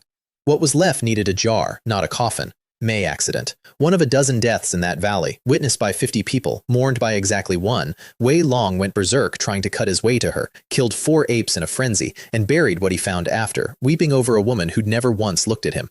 I stood at the graveside with the appropriate face, feeling the cold arithmetic settle where grief would have gone. This was the cliff, and the cliff was gone. He'd hate me to his last breath if he ever learned. He'd also get to keep drawing breath. I could live with the trade. I'd specifically arranged to. Mei Li Ling didn't mourn. Mei Li Ling was busy having a very strange day, and I'd been cataloging it since the trial began. She'd been wrong all trial, wrong teams, wrong positions, flickers of recognition at people she shouldn't know. At the valley, He Fan screamed for her senior sister's help, and Mei Li Ling was elsewhere, conveniently entangled. And then an ape cornered her against the rocks, and she split it in half with one dark crescent, the silent annihilation light slash. A technique she wouldn't find for another 100 years, a technique I only knew because I'd looted it off her corpse in my past life. The bottom fell out of my stomach in the middle of a battlefield. She'd been reborn too. Or the memories had come back to her, the whole first life, delivered like mine. The woman who ruined me was walking this timeline with the answer key in her sleeve, same as I was. And if her memories ran true, she knew things, that I died hating her, that her future held the light slash, the dragon eye windfall, the long fall from Xu Fan's favor. That somewhere in this very realm, under a spirit fruit tree, a warm sun jade was buried, because in her first life, she'd been told exactly where by the man who found it.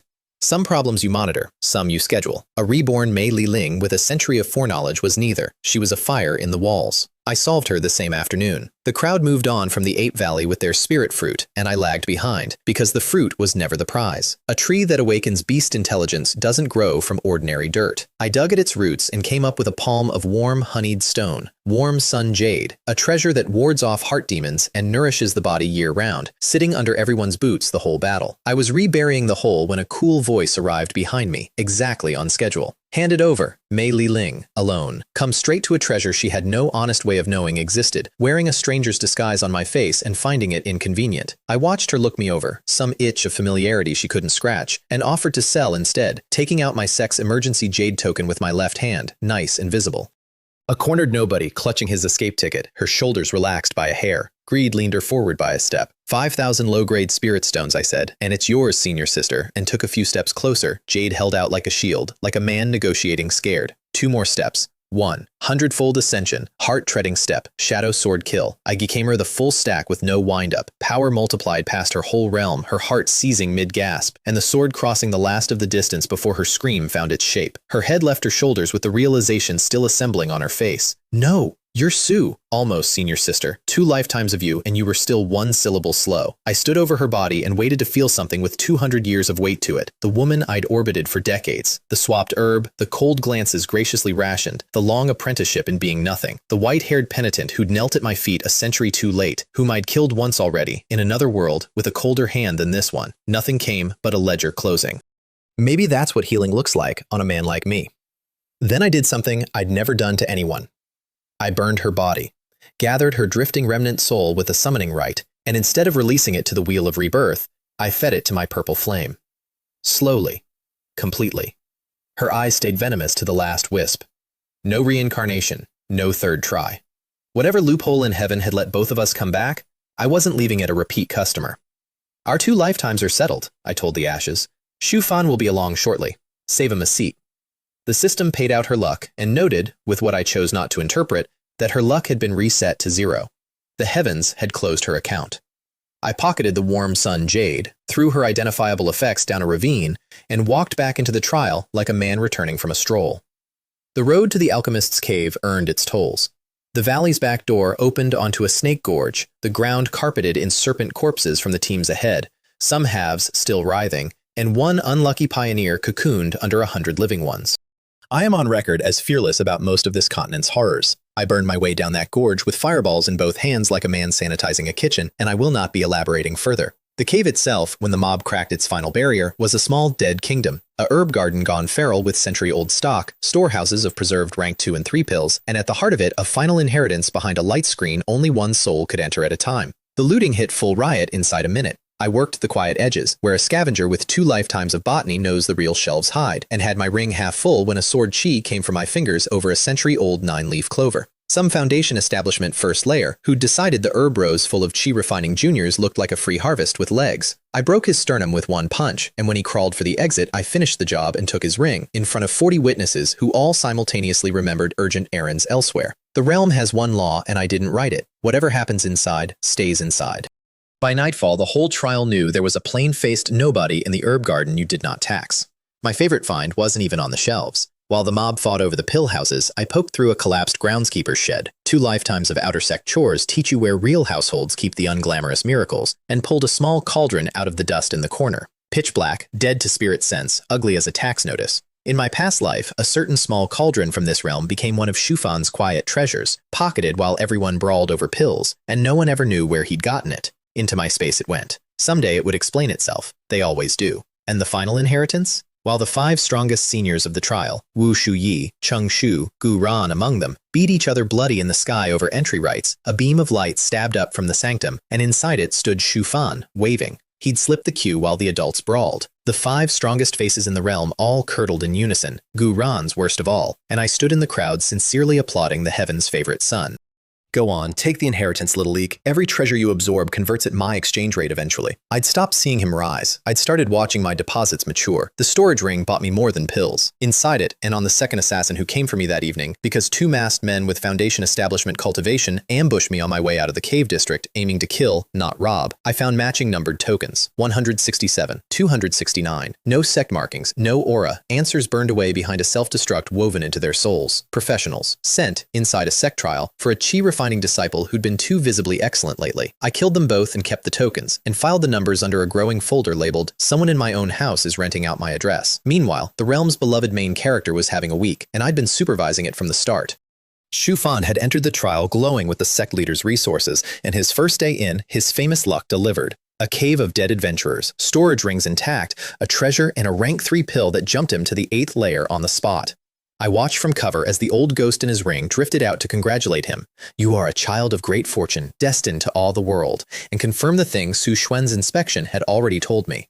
Huo Ming, a soul-splitting realm remnant, 9 layers in his prime, an elder of a distant sect who'd lost his body decades back and who had planted an assimilation mark on his beloved student.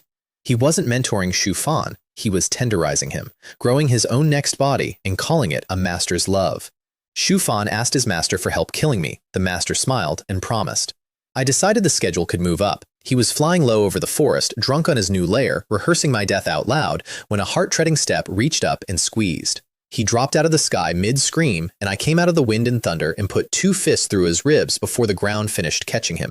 He was game, I'll grant it. Even shattered, he threw both his treasures at my face and detonated them. A blast that would have opened a normal man like luggage. My shield drank it. His follow-up scream for his master's power went conspicuously unanswered, because inside the ring, Su Xuan was holding Huo Ming's soul flat with the effort of closing a book. Then, with the specific, unhurried precision of a man settling 200 years of compound interest, I stripped him, tied him to a tree, took his storage ring, including my own forged auction map, which had faithfully led him to that death realm's door, the craftsmanship, honestly, and made him a eunuch. 2 tails of flesh, 1 clean stroke. Inside the ring, an old ghost watched a Supreme's power hold him down while a teenager did that, and felt, by his own later confession, the first honest fear of his afterlife. I offered Huo Ming terms while his student lay unconscious. Serve me, report everything, keep existing. Su Xuan added the fine print by existing at him. He took the deal between heartbeats and earned his first assignment before I left the clearing. So when Xu Fan woke, mutilated, robbed, howling at the trees for a name, it was his own beloved master's voice that supplied the one I'd chosen. Forgive me, child. I dared not act. The attacker carried something that devours souls like mine. But I saw his face. It was Gu Ran, your senior brother. He has taken everything from you. I was a li away by then, and I swear I still heard the vow. 30 years east of the river, 30 years west, Gu Ran. I will repay this 100-fold. Beautiful. Sincere. Addressed to the wrong building entirely. Savor the shape of it. My 2 enemies, partners, in my past life, in the murder of a sect, now each held a knife with the other's name misspelled on it, and the whisper in Xu Fan's ear, for the rest of his short life, belonged to me. His luck flowed into my account a second time that day. A third came later, when heaven, persistent romantic that it is, funneled the cave's final inheritance to him anyway. He slipped the light screen while the seniors brawled over entry rights, and swaggered out with a regrown arm, restored flesh, cultivation blazing at the 9th layer, monologuing to the trees about vengeance on everyone. I let him finish the monologue. A man deserves his monologue. Then I broke him again. Worse, crushed the regrown everything, and put 1 finger of force through his dantian, cracking it past what any ordinary pill could fully mend.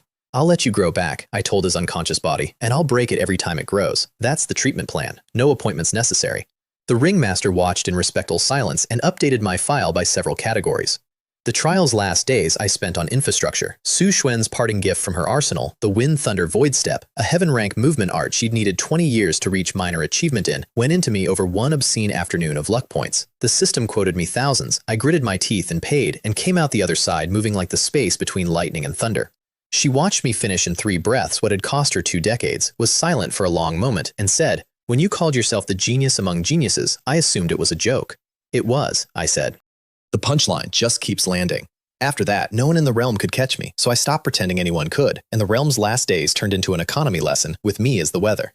The trial ranked disciples by harvested beast corpses, and the big fish had long since switched from hunting beasts to hunting each other's rankings, so I simply joined the food chain at the top. The realm's biggest bully, a 5th-layer extortionist named Zhu Qiang, who'd spent the week taxing chi refining teams of their whole harvest, got taxed himself by our senior, He Lei, 9th layer, 40%, at Palm Point. I let He Lei do the heavy lifting, then relieved him of the entire consolidated portfolio at a dead sprint. He chased me for a li, watched me become a dot, and put a fist through several innocent trees. Zhu Qiang, hearing his robber had been robbed by a chi refining ghost, reportedly experienced the first joy of his week, followed immediately by grabbing his junior sister and crushing their exit jades, on the grounds that a realm where that happens is a realm you leave.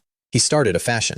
3 seniors who'd cornered me for a toll politely watched me shout a greeting to imaginary reinforcements behind them, turned around, turned back to find me gone, gave up on the entire trial, and jaded out on the spot. Even my 4 friends from the pavilion duel, Fang Yi's whole squad, got robbed once too often by third parties, heard my voice yell, "Hand over your rings, this is a robbery," as a joke from the tree line, and evacuated the realm in under a breath without waiting for the punchline. I stood there genuinely hurt. I was going to say hello. At the exit formation, the elders collected testimony from a parade of shaken Foundation establishment seniors, all describing the same impossible thing, a chi refining nobody, faster than sound, immune to consequences, and concluded, reasonably, that no chi refining cultivator could move like that, so it had to be Cheng Shu sandbagging. Cheng Shu, the sect's #1 Foundation establishment disciple, a man of few words and fewer crimes, stood there absorbing accusation after accusation, with the face of a filing cabinet being audited. I'd have paid real money for a portrait.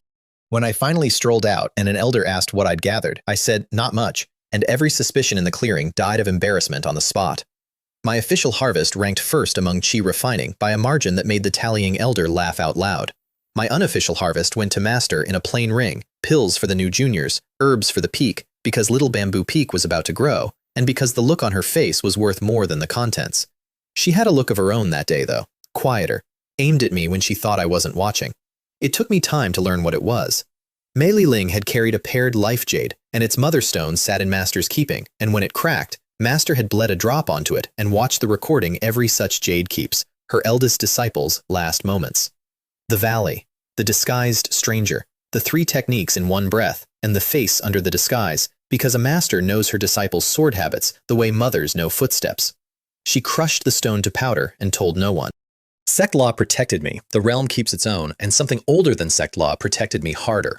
She had watched the recording, thought about her 2 dead disciples and the years of small cruelties she'd pretended not to see, and chosen which child to keep. She never said a word to me about it. She just found a reason, a few days later, to send me far away from the peak for a while, an errand to her mortal descendants, 10,000 leagues south, so she wouldn't have to hold both truths in one courtyard. Masters carry things too. The good ones carry them quietly and buy their monsters time to become worth it. The errand. The Zhao clan of Shu Ju Cheng, Master's mortal descendants 10,000 leagues south, calling in the last of 3 favors she'd promised their ancestors centuries ago. In my past life, Mei Li Ling ran this errand, came home transformed, and lied about the details for decades. I finally knew why. The Zhao vault held the eyeball of a blazing divine dragon, with a drop of true dragon blood still inside. My fire element shopping list item, sitting at the end of a road with my name on it. The road had opinions first. 5 days out, I rested in Tiantong City, rival sex territory, the Flowing Cloud sex home base, and hit the local celebrity auction house with my list. Innate spirit objects, metal and earth aspected. The manager had neither, sold me a seat at next month's auction for 10 stones, and would have been the whole story if a weathered loose cultivator named Ding Fong hadn't chased me down the street with an invitation. A private trader's night, all straw hats and no questions. Newcomer's referral fee in it for him. My past life knew these gatherings. Half marketplace, half minefield. I went, obviously. The night itself paid honestly. 40-odd masked cultivators, a purple mansion host collecting door fees like a toll troll, tables of junk and treasure shuffled together, and at one table, between a broken saber and a cracked teapot, a dull black sphere that made Su Xuan sit up inside the ring like a cat spotting a bird. Buy it. The third item. Now. 3 rank 3 pills bought me the sphere and a torn quarter of an old map that my gut insisted on. The sphere turned out to be a soul crystal under layered concealment, the inner core of a soul beast, pure divine soul essence, the kind of thing that goes to auction under armed guard. Su Xuan drank it the moment we cleared the door, and her presence in the ring deepened by a full shade, 10% of a supreme soul, restored for the price of 3 headache pills off a junk table. You owe me a favor for the spotting, she said. You live in my ring rent-free, I said. The favor count is now 4, she said, serenely, and I let her have it, because a woman keeping score is a woman planning a future. Then Ding Fong found me again with a private offer, a genuine earth spirit pearl, innate off-market, his share of a dead friend's expedition, sold with a heavenly oath about his tragic honesty and a price that made my molars ache. I verified the pearl through Xuan, real and rich enough to birth an origin someday, paid mostly in goods, and we parted with bows. May hour out of the city, he and the trade night host were waiting on the road, all smiles. Fellow Taoist Su, my brother and I find ourselves short on funds. We'd like to borrow your storage ring. Also, the pearl back. I asked about the heavenly oath. Ding Fong explained, with a lawyer's tenderness, that he'd sworn everything he said yesterday was true, and today was a different day. You have to respect a man who reads his own contracts. You don't have to let him leave. The host was Purple Mansion Realm, first layer, 3 great realms over my head, and lounging on that fact. I showed my sect token and watched them wobble, then looked past their shoulders and said, warmly, Master, you made it. They spun like show dogs, and I turned on the 100-fold ascension at 20 times. My Meridians filed a formal complaint on the spot, with the Wind Thunder Void step under it. The host's head left first, mid-turn, his century of cultivation ending between 2 syllables of a curse. Ding Fong got as far as facing back around into the arriving sword. Under one breath, start to finish. I stood over them wheezing while the strength ran out of me like bathwater, cleaned my blade, and collected the estate. 20,000 stones, a low-grade spirit weapon saber, pills, and my earth spirit pearl, back home with the family. Su Xuan's whole commentary, a Purple Mansion expert, dead and under a breath, to a Foundation establishment 4th layer. Stop making me recalibrate. Never, I said, and walked to Shuju Chung. The Zhao family turned out to be mid-strangulation. The city's other 2 great clans had just allied by marriage and proposed a friendly youth tournament, with each family's best mine as the stakes. A legal mugging, timed for the exact decade the Zhao juniors couldn't win it, backed by 2 rival sects worth of borrowed geniuses. The Zhao had begged the ancestor for rescue and received me, 1 Foundation establishment 4th layer with a baby face. The disappointment appointment in that reception hall was thick enough to spread on bread. Their heir, Foundation Establishment 4th layer himself, twice my age, worked up to saying it out loud. Was I sure I could handle the Dung family's returning champion? A real academy disciple at Foundation Establishment with 5 platforms. According to seniority, I reminded the room, I am your ancestor's disciple. You may all address me as Martial Uncle. And if my word isn't enough, spar with me. He came at me with a 60% palm, worried about hurting the child. I met it with one wind and thunder punch and re-shelved him into the far wall, and the entire Jiao main hall spent a long moment listening to dust decide where to settle. They found the seniority very quickly after that. The patriarch personally escorted me to the vault that same hour, which suited everyone because the vault was the actual errand. Down a scorched tunnel, behind a seal the patriarch had been reinforcing monthly out of naked terror, floated an eyeball the size of a wash basin, wrapped in fire, with a dragon's shadow coiling inside. The blazing divine dragon's eye, half spirit treasure, half unexploded ordnance. It had woken up 20 years ago and been straining its cage ever since. 2 more years, the patriarch estimated, and it would cook the family off the map. They weren't surrendering a treasure, they were handing me a live shell and calling it tribute. I performed reluctance for about 4 seconds, bottled the thing in Master's containment vessel while it roared like a filing grievance, and paid the family in pills that would push their patriarch 2 layers, because their goodwill was cheap to buy, and Master's face was worth keeping golden. I also passed along her real gift, 2 seats at the Eternal Life sect for the family's young talents. In my past life, Mei Li Ling had quietly strangled that offer in its crib, afraid of pretty young competition on the peak. The Zhao patriarch heard it and bowed to the north, toward a mountain he'd never seen. The tournament, 2 days later, was the city's whole social calendar in one square, stands packed, 3 great clans in formation, 11 subordinate families arranged by flattery. I got my first live look at the opposition. Dang Han, academy pedigree, 5 platforms, a face built for portraits, and a stare that priced everyone in Zhao colors at scrap. And beside the allied clan, the bride herself, He Fang, first daughter of the He, 9th layer, wearing her engagement like a court sentence. When her eyes crossed mine, there was a flicker of something I recognized from mirrors. Get me out of this script. The early rounds sorted the field. Then, Deng Lei, Deng Han's cousin-in-arms, 9th layer middle stage, academy trained, drew me, and opened with the classic. Concede now, Junior, and I won't have to hurt you. I was about to offer you the same terms, I said, and his warhammer came off his back with his whole clan cheering. The hammer was the size of a cellar door and arrived like a landslide. I punched it. Not dodged, punched, bare-knuckled, dead center, and the tournament learned some physics. The hammer stopped, the shockwave traveled up the handle, the skin of his palm went with a recoil, and Deng Lei, born with divine strength and never once outmuscled in his life, let go of his own weapon before it took the arm. My follow-up pushed him off the stage almost politely. He touched his ruined grip, looked at me from the ground, and bowed, the first honest gesture the Deng family produced all day. The hammer stayed embedded in the stage as a public service announcement. The bracket's other showpiece was pure city theater. Xu Yan against He Fang, the 2 daughters this town had been comparing at every banquet since they could walk. Zhi Yi came in burning, swore to her rival's face she'd win, and threw everything her family art had. Jin Yi took it apart in 30 passes with a cold economy that wasn't cruelty so much as bookkeeping, and put her down with 1 palm. Zhi Yi stood outside the ring with her eyes wet and refusing to spill, and told her, 3 years, and I'll be back for this. Filed for the future, that kind of loss either breaks a cultivator or builds one, and I had a feeling about which. Then the finale, and the Alliance's arithmetic came out of its sleeve. The last 5 fighters would share 1 stage, 4 of theirs, 1 of me. The Zhao patriarch asked, delicately, whether I objected to the ambush being written into the rules. I told him to sign before the other side sobered up. The gong sounded, and Deng Han made the play call out loud. Take him down first, settle our own rankings after. 4 came at once. The champion, Deng Han's 9th layer academy colleague, Gao Feng, He Fang, and a subordinate family's bruiser with an iron staff. 1 breath per opponent, roughly. The bruiser took my fist between the shoulders and remembered an appointment with the floor. He Thong came in fast and correct, and I checked her shoulder first out of the ring as gently as physics allowed. She landed flushed, furious, and, judging by the look she shot her fiancé's family on the way down, quietly converted. Gao Feng's fist met mine and lost the argument bone first. And Deng Han, 5 platforms, academy honors, the whole reason this stage existed, received my thunder explosion fist as a mark of respect. I felt using a name technique on him was only courteous. He blocked with both fists, made it through 3 exchanges, and fainted before he finished landing at He Fang's feet, which had the makings of an omen. The Zhao family walked out with 2 extra mines and the city.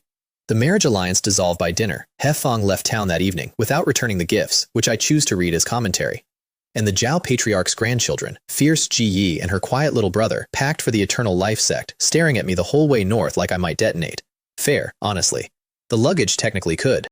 The bonus round found us on the road home. Someone had been shadowing our flight path for an hour, politely, at a fixed distance, like a debt collector with manners. And when I set us down and called them out, a young man dropped out of the sky, practically vibrating. Wu ran, and my memory pulled his whole file, because in my past life, this man became the youngest Six Spirits Realm expert of an entire state, Beta State's future sovereign, the young sect master of the Qingfeng sect. Currently, my age, first layer of Foundation establishment, chaperoned at a distance by two hidden soul-splitting elders, and possessed of exactly one desire, which he announced like a war declaration. Your body cultivation is strong. Fight me. No. Then I'll follow you forever. I'm very patient. The terror of the next era, ladies and gentlemen. A golden retriever with a martial arts problem. The Zhao siblings edged behind my sword, so I named a price instead. A wager. My earth spirit pearl against something of equal weight from his pocket. And his pocket, I could have kissed the heavens. Produced a length of Vajravine. Metal element, innate. Wisps of golden sharpness bleeding off it.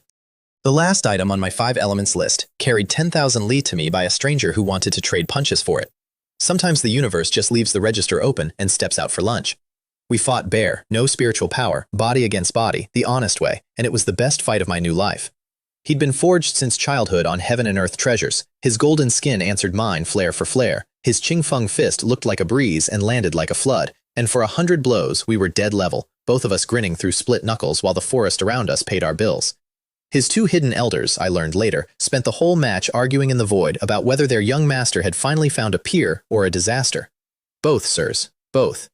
Then I let Jadebone off the leash, 206 bones ringing in chorus, the pressure of pure body cresting off me like heat, and the fight stopped being even. 3 exchanges later, his arms were numb to the shoulders, and on the 4th, his spiritual power flared up on pure survival reflex to catch my fist. He froze, looked at his own glowing hands. The wager was body only, and his body had just voted no confidence. I'm not playing anymore. I lost. He handed over the Vajravine without one flicker of hesitation, and then pointed at me like a man scheduling destiny. Sujian, body refining has no end. I felt it today. When I come back, I'll beat you. His elders materialized once he'd walked off and suggested, practically, just robbing me. He turned on them with such genuine fury about honor and wagers that Su Xuan, who'd been idly preparing to flatten all 3, drifted back into the ring almost fondly, and the system delivered the strangest receipt of my career. 200 luck points from Wu Ran, followed by a note that his own luck had gone up 50.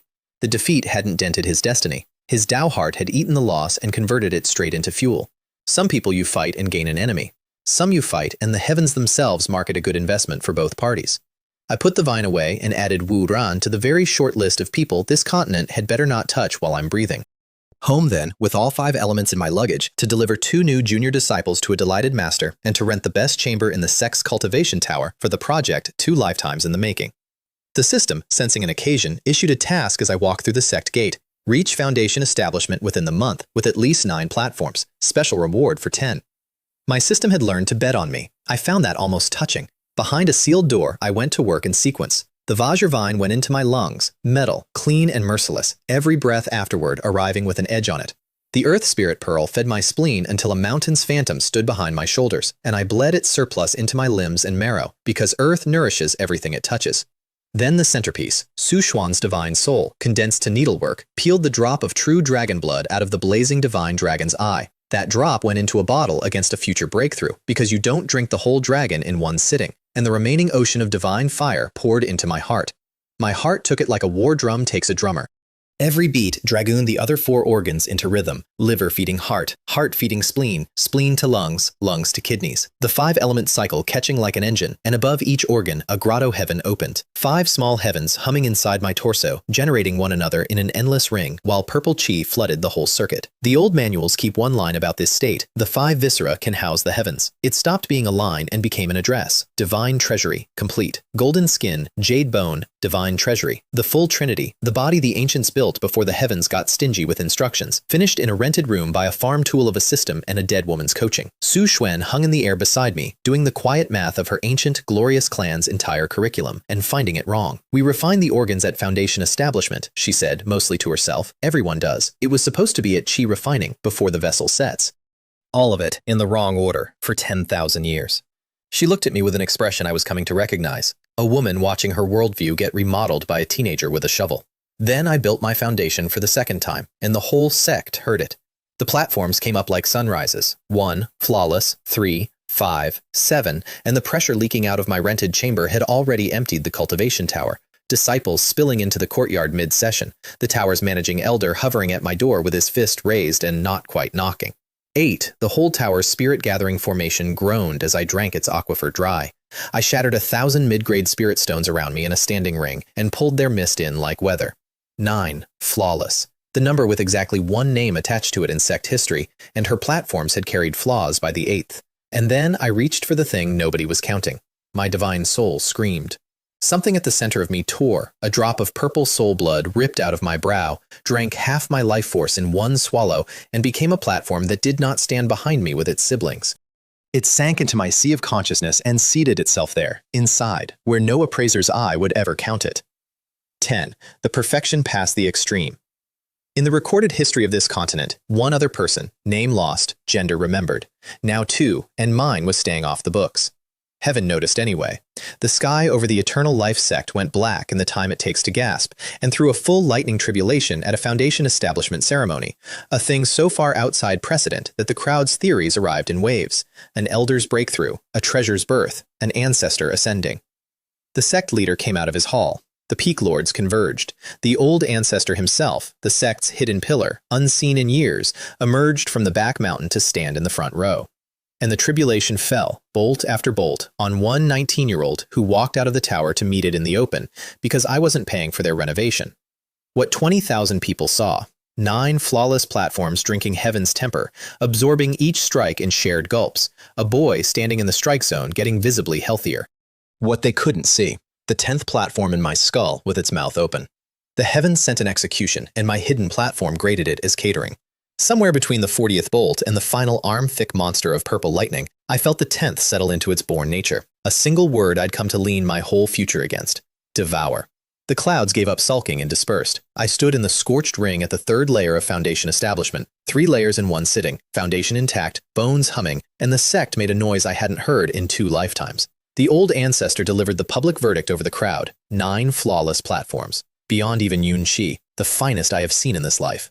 2 reactions in that crowd mattered more than the ovation. Shu Fan, fists dripping where his nails had gone through, face performing the full opera behind his court smile. That light was supposed to be mine. His new master stood beside him and watched me with an expression I couldn't read yet and didn't like. And Guran, consulting the old ghost that lived in his skull, he had one too, I'd learn, a dead Severing Dao expert steering him patiently toward the sect leader's chair, received the advice that would keep him breathing a while longer. Never provoke a 9-platform monster. I was killed by one, and I still don't understand how he did it. Something about this boy is wrong. Wait, even the dead could smell it now. Good. Save me the introductions. The sex gossip mill delivered my favorite dividend that same week, via Wei Long over tea. Shu Fan, it seemed, had gone around quietly telling people who'd really maimed him in the secret realm, senior brother Gudan, that monster, until the story reached Gudan himself. Gudan's rebuttal was a public, open palm slap that put one of Shu Fan's teeth into the flower bed, followed by the sect leader arriving, taking his eldest disciple's side of exactly nothing, and sentencing Gudan to sealed reflection. Now one of them was nursing a gap in his smile, and the other a gap in his prospects. Both were certain the master loved the other more, and both were correct that somebody in the sect was out to destroy them. My 2 future sect killers defanging each other in the courtyard, judged by the man they'd someday murder over a crime I'd committed. I put honey in my tea and had Wei Long tell it twice. Fame has a tax bracket, and mine came due within the week. The sect leader summoned me, slid a bronze medallion across the table, and offered the sect's most exclusive field trip, the Ancestral Land Trial, granted in all sect history to 4 disciples, Kong Yunxi, Wu Shuyi, Cheng Shu, Gu Ran. Seat 5, mine, with only one catch. Nobody who'd gone had ever come back visibly improved, and nobody would say why. My past life memory had a locked door where that place should be. Shu Fan had gone, once, and returned strangely empty-handed, the only treasure hunt of his career that ever came back lean. Locked doors with his fingerprints on them are my favorite genre. The summons came with a toll booth, though. I'd barely sat down in the leader's hall when Kong Ma's pressure landed on me like a dropped mountain, and his voice went to iron. Su Jian, why did you maim Shu Fan in the secret realm? A test with teeth. I let my face do honest bewilderment while my mind sprinted the exits, and then gave him the defense I'd built weeks in advance, brick by brick. I never even met Shu Fan inside. Our cultivations were nearly matched. Any fight would have wrecked us both. I have no feud with him beyond one city tournament. And then the counterattack, respectfully delivered. Why does the sect leader assume it was me? Has Shu Fan been telling stories? Should I be worried about my own back? The pressure lifted. The old man smiled like nothing had happened, called it a formality. The ancestral trial is precious, you understand, and slid the medallion across. and from behind the screen at the hall's edge, where a certain Silverbone Jr. had been invited to listen, I felt a stare trying to drill through lacquered wood. The sect leader had staged the whole interrogation for his new disciples' benefit, and my performance had just convinced everyone except the one person whose opinion could get me hunted. Shu Fan walked out of that hall unconvinced, unprovable, and newly certain of only one thing. Whoever had unmanned him twice was going to do it again, and the sect would keep shrugging. So he stopped asking the sect for justice and went shopping for it retail. The Jade Slip's directions raised my eyebrow. Burial Beast Mountain. My past life's least favorite mountain. I'd once crawled through it, hunting a 500-year herb for my ruined Meridians, and crawled back out with new scars and old despair. The sect's lost ancestral ground had been sitting under my worst memory the entire time. The heavens have a sense of humor. It isn't kind. What I didn't know, my briefing had an audience. The sect leader had let Shu Fan listen from behind a screen, a small warning sign about the old man's games that I'd underline later, and my dear junior had sprinted ahead of me to 100 Beasts City to arrange a welcome. His instrument? Yan Chanzi, second son of the Azure Sparrow sect's second elder, a young master whose sect had spent decades hating mine, and who heard the words 9 flawless platforms and needed no further motivation. 1,000 spirit stones on my head, whispered to every freelance killer in a city made of freelance killers. 3 teams took the contract. And Shu Fan himself came along to spectate at my funeral, escorted by a hidden Purple Mansion Realm bodyguard, and carrying, in his ring, a jade slip holding 30% of the sect leader's own power. My sex master had armed my assassin as a graduation gift.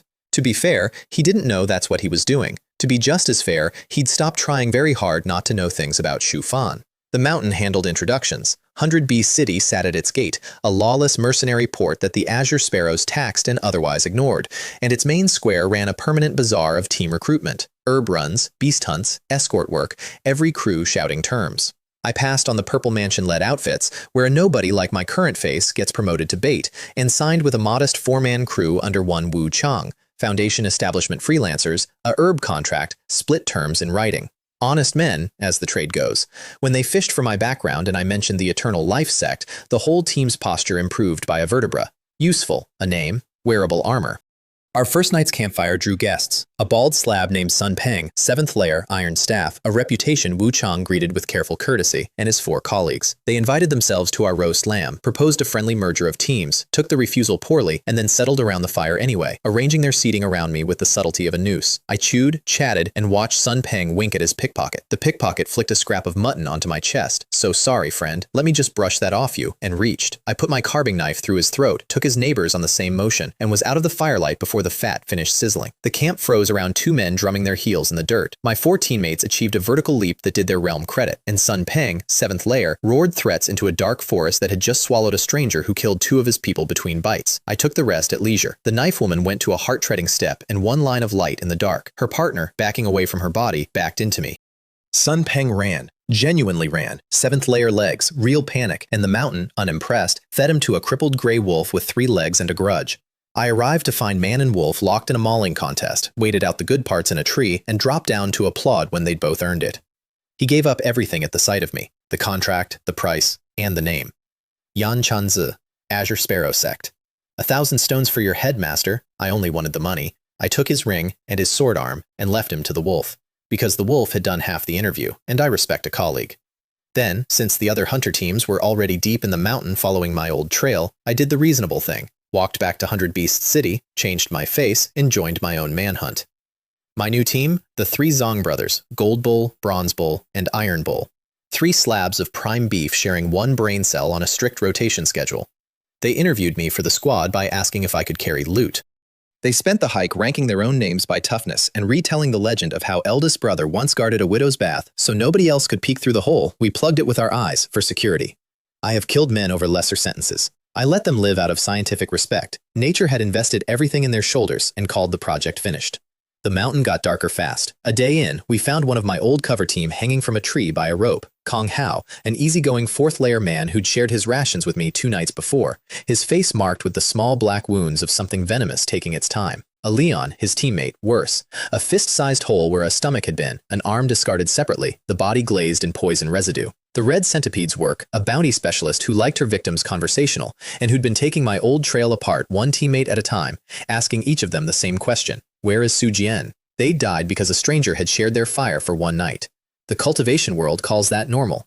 I stood over the second grave, feeling something colder than normal settle in, and the Bull brothers, who'd never met these men, cut the bodies down and buried them unasked, tamping the mounds, grumbling half-remembered prayers. I quietly moved all 3 bulls from the ledger's pending column to protected, permanently. Then we heard fighting ahead, and I told them I needed a moment behind a bush, and the bulls, bless them, believed me. The red centipede had run the last 2 of my old team, Wu Chang himself and his cousin Shay Mei, into a cave and spent an hour cracking their barrier while her squad took bets. Both men were poisoned, opened up, long past pretending at rescue. I arrived in the trees in time to hear them settle it between themselves, quiet and matter of fact. No running then. We kill enough to break even. They picked their targets, and when the barrier shattered, 2 dying freelancers erupted out of the dust and made their arithmetic work. A sword through one hunter's throat, a beheading stroke on the second, everything they had spent in 2 breaths. The centipede raised her whip to collect them, and her head left her shoulders without a sound.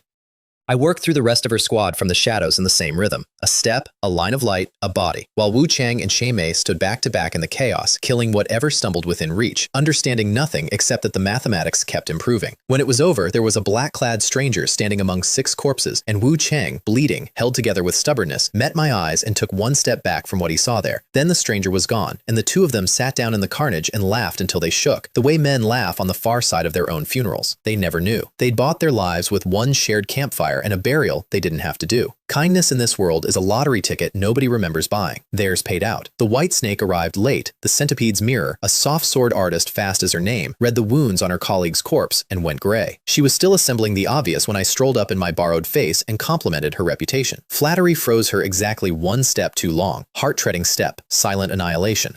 She got to keep the realization and nothing else. The Bull brothers surveyed the aftermath, announced in perfect unison that the wind had picked up, remembered a second uncle's wedding, a second uncle who, the youngest helpfully noted, had died years ago, earning a slap that rang off the trees and set a provincial sprint record for the horizon. I didn't chase. Somewhere out there, 3 idiots are still telling the story of the day good manners and cowardice canceled their assassination contract, and honestly, they earned the material.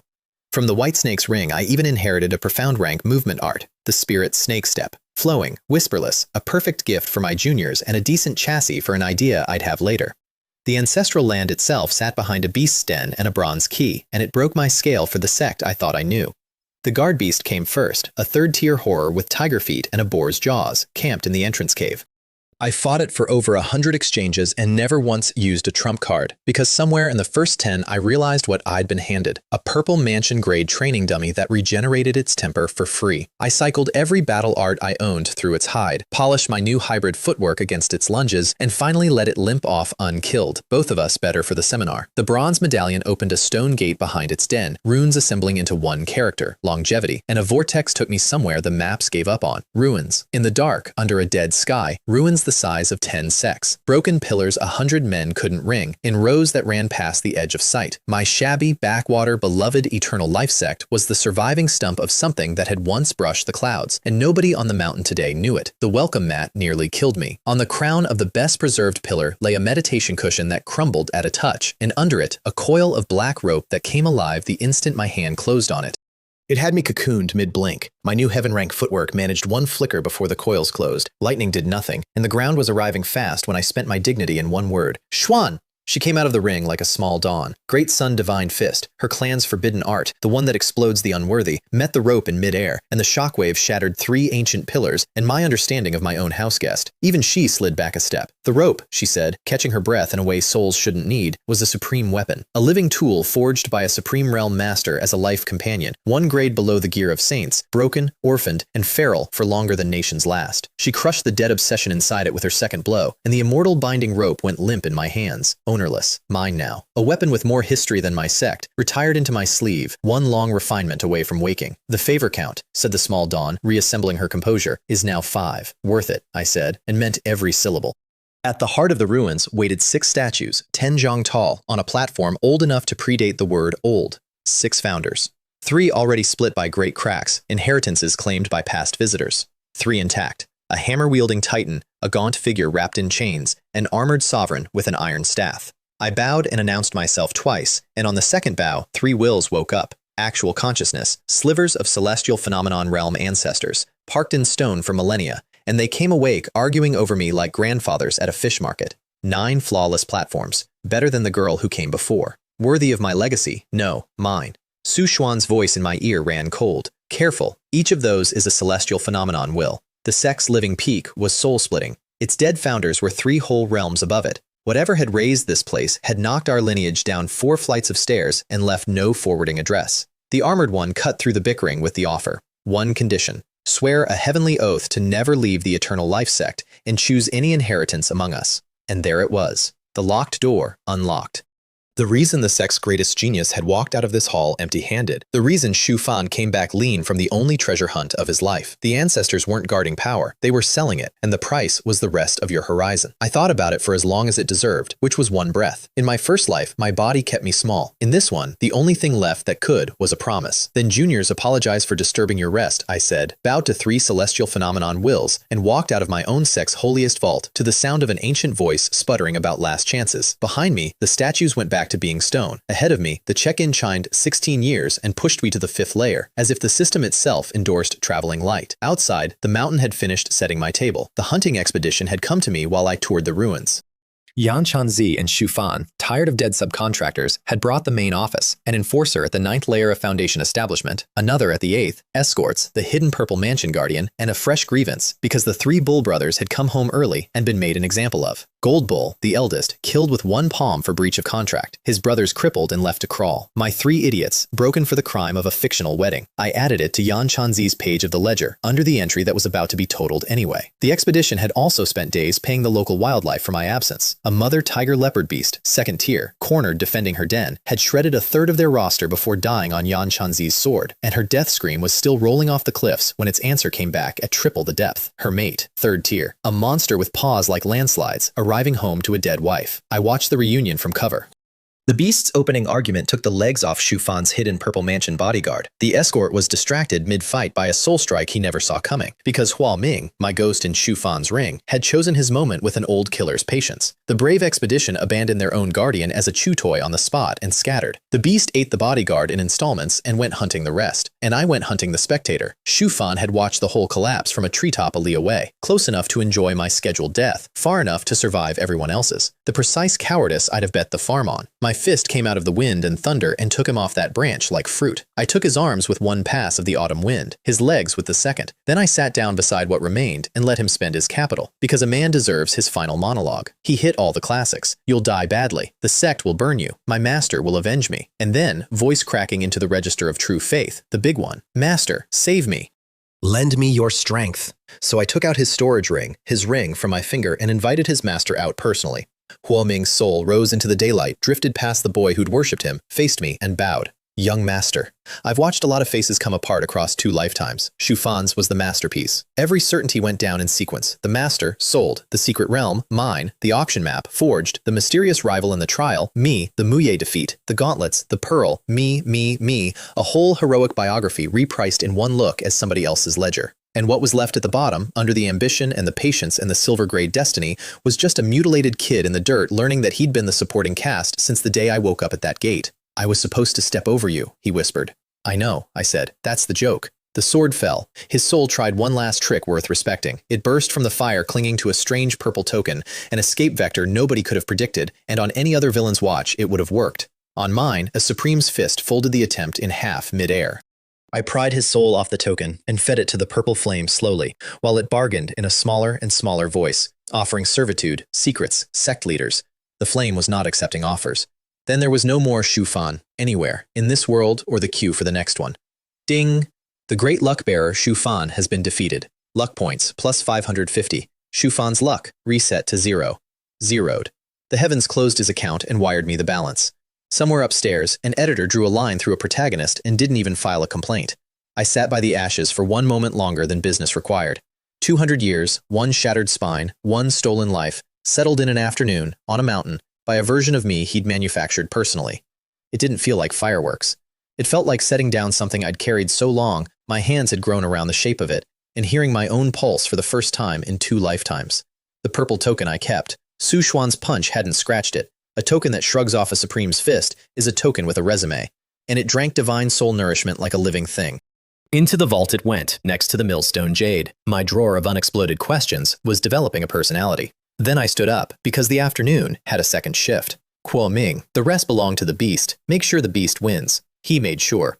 When the survivor's trail crossed the grieving monster again, soul strikes from nowhere kept tipping the scales. A stumble here, a scream there. Yan Chanzi, cornered, crushed his emergency slip, and his father's projection bloomed mid-rescue in full elder fury, and Huo Ming ate the projection out of the air like a canapé. My void kill reached Yan Chanzi's skull half a heartbeat before the beast's jaws did. Professional pride. The system only pays on my kills, and his luck joined the account. The last two hunters didn't even merit technique. Every wound on that mountainside, every track, every surviving rumor said one clean thing. A wild beast avenged its mate. Which, if you think about it, was even true. I'd merely officiated. On my way off the mountain, I went back for the cub. The mother had birthed it dying, one blind, slime-wrapped scrap the size of a puppy, mewling against her cooling flank. I stood over it, running the cold arithmetic of burdens and covers and travel speed, and then her eyes found me. Still alive, barely. And down her muzzle, cutting tracks through the blood, tears. May animal, crying, with her whole species' dignity, over the one thing she was leaving behind. Everything alive has a spirit. Some days, I need the reminder invoiced to my face. Rest, I told her. He'll guard my house and eat me into poverty. I washed the cub with a rain cantrip, fed it a mild pill, and pocketed it in a spirit beast pouch, and the mother closed her eyes like a door closing on a warm room. I'd climbed that mountain to bury a 200-year grudge. I came down with a pet. The ledger balances in strange coins, and I've stopped auditing it. One hunter from the whole expedition limped home alive to tell the story. I didn't arrange that. Sometimes the heavens extend a small professional courtesy, one villain to another. And then, because a job half done is a debt, I turned south instead of home, walked 20 days in a straw hat, and spent one quiet night in Muye City. By morning, there was no Shu family. Huo Ming did the work, every cultivator, the vault, the ancestral tablets, the roots, while I stood on a rooftop across the district and watched the lanterns go out one courtyard at a time. No fires, no screams that carried, no witnesses, and not one trace that led anywhere but nowhere. In my past life, when Shu Fan rose, the Shu family repaid my Su family's hospitality by erasing them to the last child, and I'd been too broken to do anything but hear about it. That future was cancelled now. Cancelled in advance, in full, in their own preferred style. The dead man came back for all of you. The dead man is thorough. Back at the sect, I walked into the leader's hall and confessed the smaller crime to hide the larger weak. I had refused the ancestors' inheritance. I watched Kong Ma's face cycle through fury, calculation, and something older and sadder underneath, because his own daughter had made the same choice in that same dead hall, and the sect kept raising eagles it couldn't cage. The verdict came down formal. Violation of sect interests, waste of a sacred quota.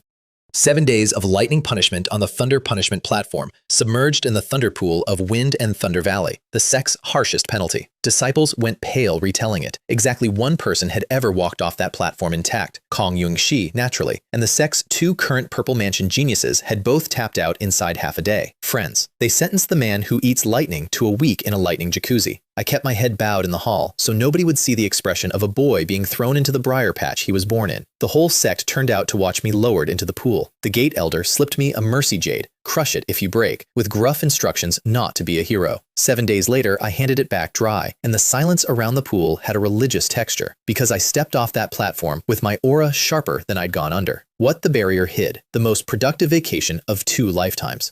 I finished the second strike of the Wind and Thunder fist down there, the Wind and Thunder slash, a sword of living lightning condensed around the fist, a strike that first-layer Purple Mansion experts would file under final expenses. And with the spare hours, I welded my 3 footworks into one, the Void Steps violence, the Spirit Snake's flow, the Dragon Steps geometry, one hybrid art that fit a dueling ring as well as a horizon. Su Xuan watched me remodel a heaven-rank movement technique like a man rearranging furniture, opened her mouth to object on general principle, and closed it around day 4. The favor count stands at 5. She said instead, with dignity. I'm no longer sure who's tutoring whom. Above the water, the sect leader spent that same week holding a cracked life tablet with Shu Fan's name on it, and choosing, deliberately, eyes open, to ask nothing. Of course he knew. He'd armed the boy himself. He could count. He also knew which of his 2 investments had just eaten the other, and sect leaders don't mourn eaten investments. They promote the eater. When I surfaced, he summoned me, ran me through one last conversational gauntlet, and put a bronze token on the table. Yunchuan Academy, the quiet power over all 3 states. Backed by Jiangshan Academy, which is backed by Tianchen Academy, the summit of the convent's entire pyramid of learning, the place where the word genius gets means tested. The academy recruited once a decade, 20 seats, entrance through the 3 states arena trial, and the whole affair was carved up privately before the public ever heard of it. 5 slots for our province, 1 per great power. The Eternal Life Sex token had been saved for Kong Yun Shi, refused by Kong Yun Shi, and was now, on one condition, mine. Half a year, Kong Ma said. Reach the 7th layer of foundation establishment by the trial. Fall short, and the token goes to Gu Ran. A pause, and then the sentence that told me he'd already priced my whole trajectory. You were never going to stay, any more than she was. Go far enough to matter then. In my past life, this token had gone quietly to Gu Ran, and paid for the strength he later murdered this same man with. Another river, rerouted. I bowed lower than the rules required. The Azure Sparrow sect arrived before my back straightened, because bills travel faster than blessings.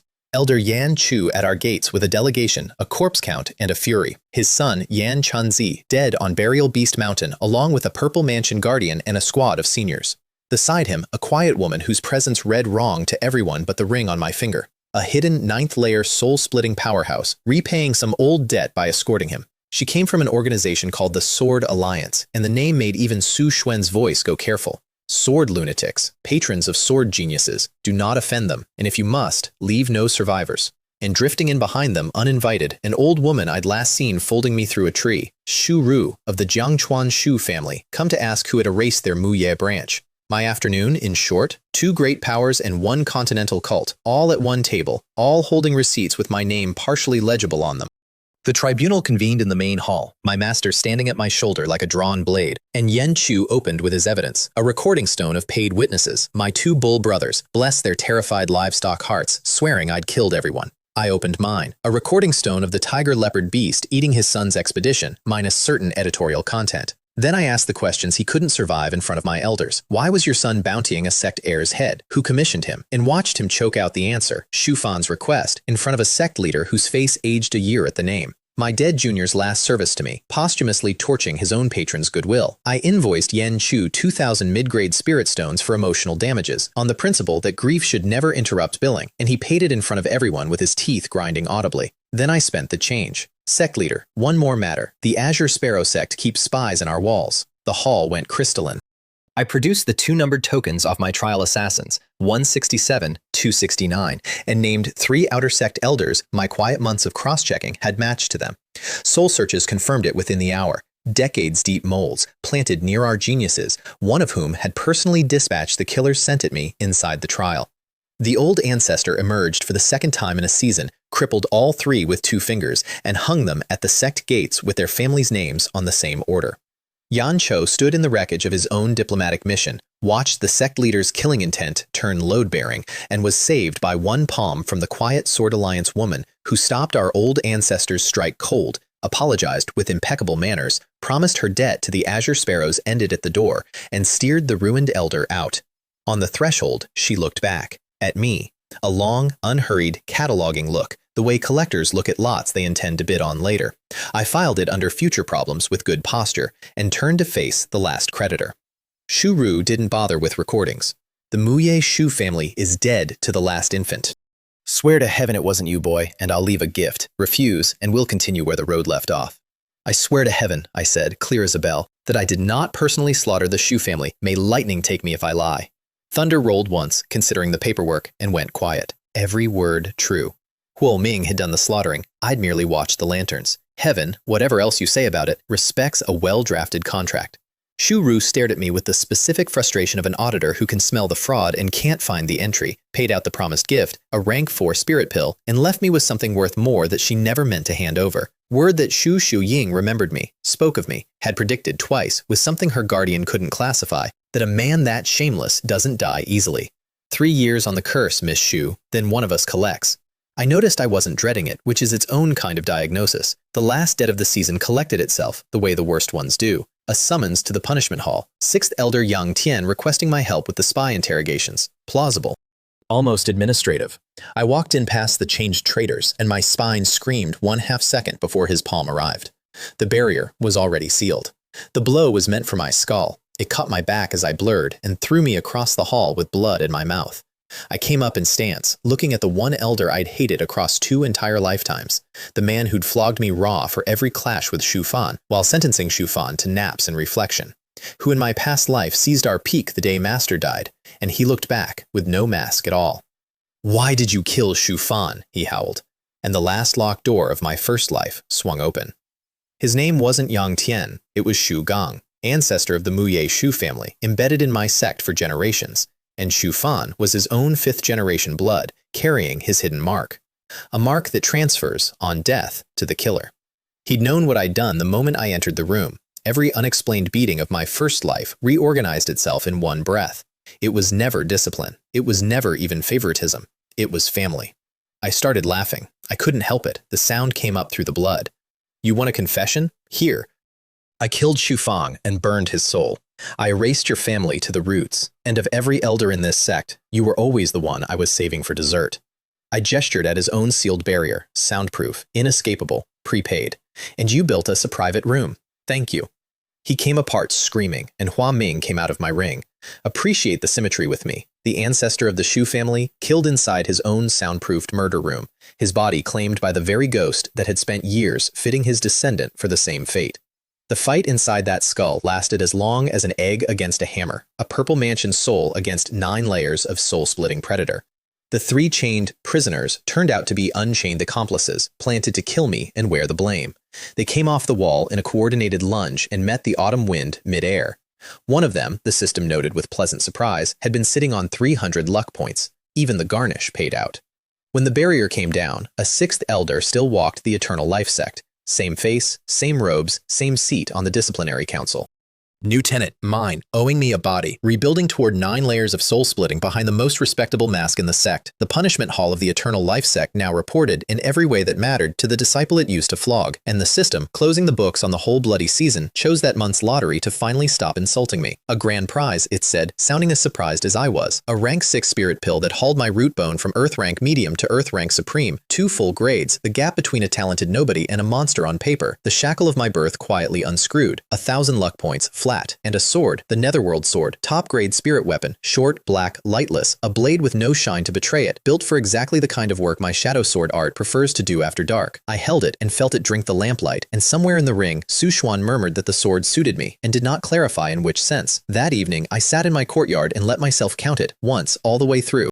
The boy who died on that arena floor with a thunderbolt in his spine, every debt of his was paid. Shu Fan, soul ash, luck zeroed, name already fading off the sex rolls. Mei Li Ling, soul ash, twice over, in 2 worlds. He Fan, an accident with my footprints on it, mourned by a good man who would now get to grow old. Yang Tian, evicted from his own body by my ghost, his family a rumor, his ancestral line a closed file. The spies were hanging at the gates. The sect that once flogged me ran a quarter of its business through my pocket. And the herb swappers, the smile assassins, the whole cast of my first life's long humiliation, settled. Principal and interest in under a year. 200 years of victim, formally retired. What sat in that courtyard instead, feeding roast meat to a blind tiger-leopard cub with one hand and turning a millstone token over with the other, was something the heavens had never budgeted for. A man with a harvester's system, a supreme in his ring, a hidden 10th platform, an elder in his pocket, and no script left to follow. Because that was the season's real closing entry, the one I kept rereading. The timeline had stopped rhyming.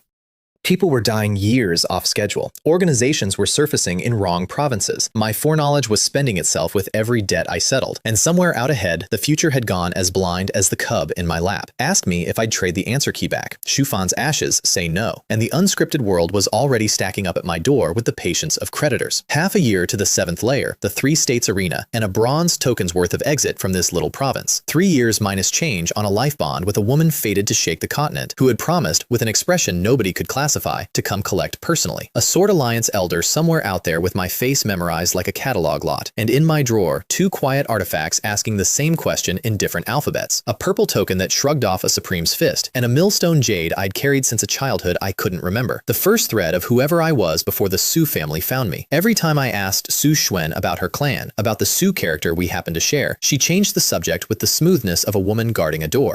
Doors again. All my favorite things are behind them. I put the cub on my shoulder, blew out the lamp, and started cultivating in the dark. 6 months to the arena. The province had run out of people to punish, which meant it was finally time for the thing after revenge. Turns out there is one. It's called an appetite.